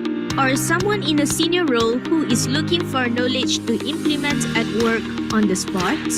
Or a fresh college graduate who is actively seeking for a job and getting yourself equipped with more skills, but learning from the books can be time-consuming for you? If this sounds like you, enroll yourself in SkillsShare programs. With SkillsShare, you will enjoy flexible schedules of programs. With SkillsShare, you will get a real-time access to the programs every day. You can watch over 720 live streaming programs for a year worth. Catch up with the required skills at your own pace of learning. It comes in a bite-sized content that doesn't even need a whole day of a training. You will get a direct access to the IR 4.0 tech experts. Discover the skills of the future and unlock access to the skills career map for your career advancement planning. We are reinforcing continuous learning. Upgrade your skill sets anytime and anywhere. SkillsShare. Master the skill that matters. Yeah, this platform is called SkillsShare, and what it could do is your staff can be digitally skilled at their free time according to the skills that they want to learn. So this bonus, one login, it costs $99 per year. So now we are giving it out for free once you join our conference, 1 year unlimited full access. This only limit to 30 logins per company, a total worth of 2,970 for your company. We are giving it out for free today at this Connect event and for our future delegate. Isn't this amazing? Because when one person from the company join, you get 30 staff of you joining this digital program for free. So if you think this is something that can benefit for your company, you can type in 1 if you want to get this bonus, right? Bapak Ibu yang tertarik sama promonya nih, promo bonus 1, ketik 1 di kolom chat, nanti tim kami akan hubungi Bapak Ibu. Lanjutkan. Yeah. So if 1 delegate come in from 1 company, there will be 30 of your staff is coming to get upskilled for free, for 1 year for free. So including big data, cybersecurity, cloud computing, digital marketing, product design, as well as soft skill learning as well. So everything is a live learning in the platform. So if you think you are interested in this bonus, let's type in 1 if you want to get this bonus. And yeah, that's great. I saw 1, and our team will be in touch with you shortly. Yeah. So I heard 1 bonus is definitely not enough. So we do have our second bonus, which is coming to free 2 days post-conference workshop for the HR leaders like you. So this workshop is only for yourself to attend. After the conference, you will have another workshop for free, 2 days. So it's 2 + 2. So you join the conference plus another 2 days of workshop. So this workshop is happening in January. So it will be happening online with all the other delegates from all over Southeast Asia. The objective is to identifying and nurturing high potential employees for this workshop, and also build a robust talent pipeline and foster a culture of continuous growth and development for the HR leaders and for your organization. Okay, this workshop, we do have 6 sessions. So you will go through session 1 on introduction on succession planning and also talent development. And this session 2 is a small bonus where you will be able to use this Workplace Big 5 profile assessment. I think this is not a stranger to HR professional or people with HR background. A lot of people are using this assessment tool out there to test your personality, and also this come with the trait reports after the workshop. Yeah. So session 3, we have the identifying key positions and competencies. So this one is to help you to identify some of the leaders that is in the organization for you to groom them to next leader. And section 4 is talent development with sim talent simulation. So this one is another bonus for you where you can, during the 2 days workshop, you can also play around with this simulation game and simulation tool where you can help to identify learning and development opportunities for your employees. And session 5 is a succession planning strategy where we will explore different kind of strategy, including internal talent development and external recruitment. And session 6 is also developing individual development plan for each of the talent that you identify. We will develop IDP for them. So in total is 2 days for this 6 session. Yeah. So at the end, you'll be able to perform assessment for your staff and plan better on the succession as well as the development needs. So this bonus is only limited to HR leaders like you and only limited to 20 seats for now, and is total worth of 1,210. And yes, we are giving it out for free for our HR people, HR friends here. And if you want to claim this bonus also, you can type in 2 if you like to claim this bonus in the chat room. It's only for today, right?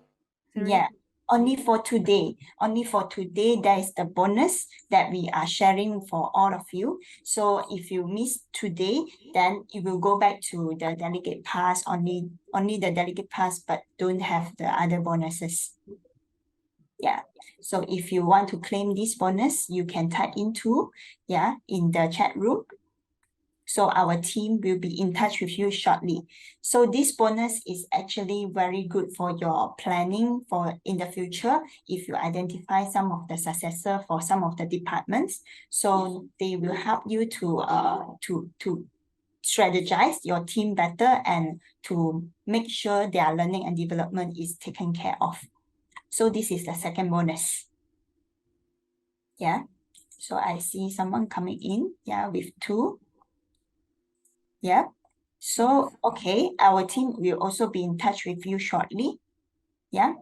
So actually, our 2 bonuses, I think is not enough because there's a big amount that you are paying, right, for the conference. Of course, 2 is not enough again. Now we have our third bonus, something related to Singapore, Marina Bay Sands. Yes, we will be giving out to you the Marina Bay Sands shop and dine voucher if you subscribe today, and you can take it for shopping and dining at the area with your family, with your girlfriend, with your boyfriends, right? If you are traveling together with them to Singapore, Marina Bay Sands, when you have the conference, after that you can have a dinner with them. So same like just now, if you want to claim this bonus, it's actually worth $100 gift certificate. So it's worth $75. So if you want to claim this, you can type in 3 and our team will be with you shortly. Our team or PPM team will be with you shortly. So the PPM team can also explain to you what are these benefits if you join this conference. Yeah. So of course, in the conference, you will also stand a chance to win a lucky draw prize worth up to 1,500. So this is also an additional bonus to you, because for the price that you are paying, we do have a lot of things that is going to give back to you, not just for yourself, but for your organization as well. So in the end, in summary, for the conference, we are actually offering 2 days passes worth 1,288. And bonus 1, which is the 30 people upskilling for 2,970, and bonus 2 for the 2 days HR workshop worth 1,210, and bonus 3 is the MBS Marina Bay Sands shop and dine voucher worth $75. So all in total, we are giving out total value worth is 5,543. Including everything inside is 5,543. And now today, what you need to pay is only 1,288 per pax, and it's only limited to 20 pax only, and you get to save at least 4,255.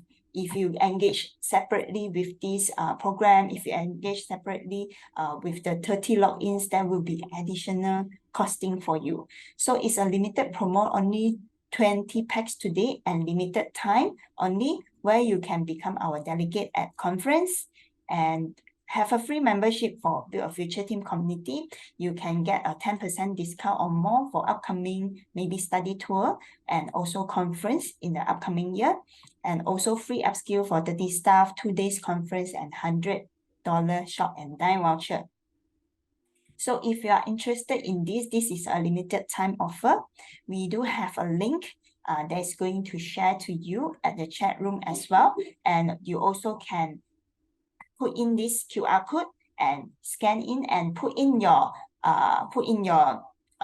interest in this form. So by saving this, you don't miss this promo. This is a great deal where you may gain a lot of knowledge, and at the same time, you will help your team also. So don't forget, this is not just for you, and it's also for your team as well. So with this, I think I know that you all cannot decide for now. So no worries, we know probably you need time for approval. Maybe you need to log in this first. Today, if you put in this, you log in this price, and it lasts for 7 days for your approval. So for your approval process with your management, so it lasts for 7 days. So today you log in the price, and then with 7 days, you have your approval, then we can have you on board as our delegate with all these bonuses with you. Ya. Okay? Baik, Bapak Ibu mungkin bisa di-lock dulu nih, ada promonya 1, 2, 3, masih dikasih waktu 7 hari untuk pelunasannya mungkin nanti. Jadi bisa di-lock dulu sekarang gitu. Jadi bisa dapat promonya. Yeah. Ditunggu Bapak Ibu. Yeah.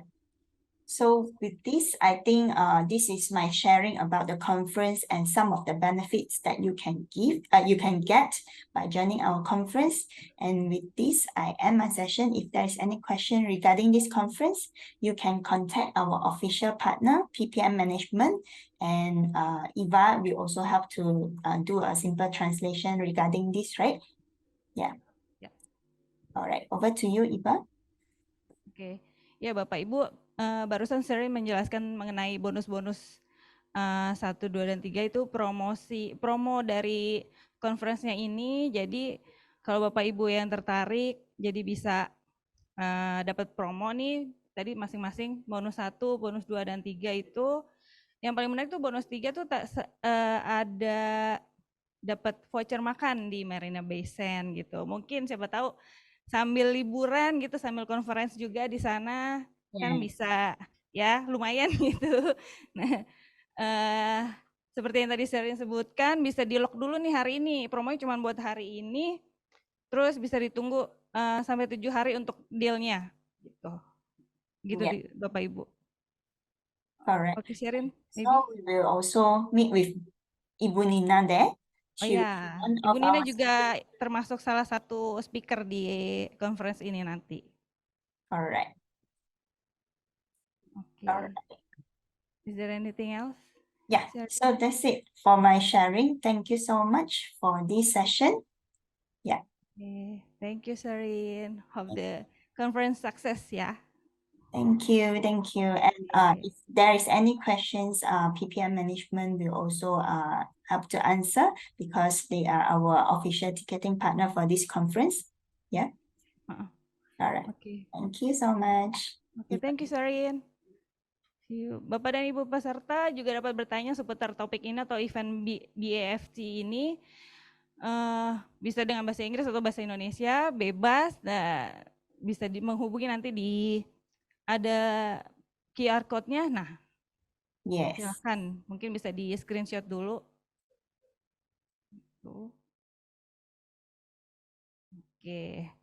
Oke, maybe that's all ya, Sherin ya.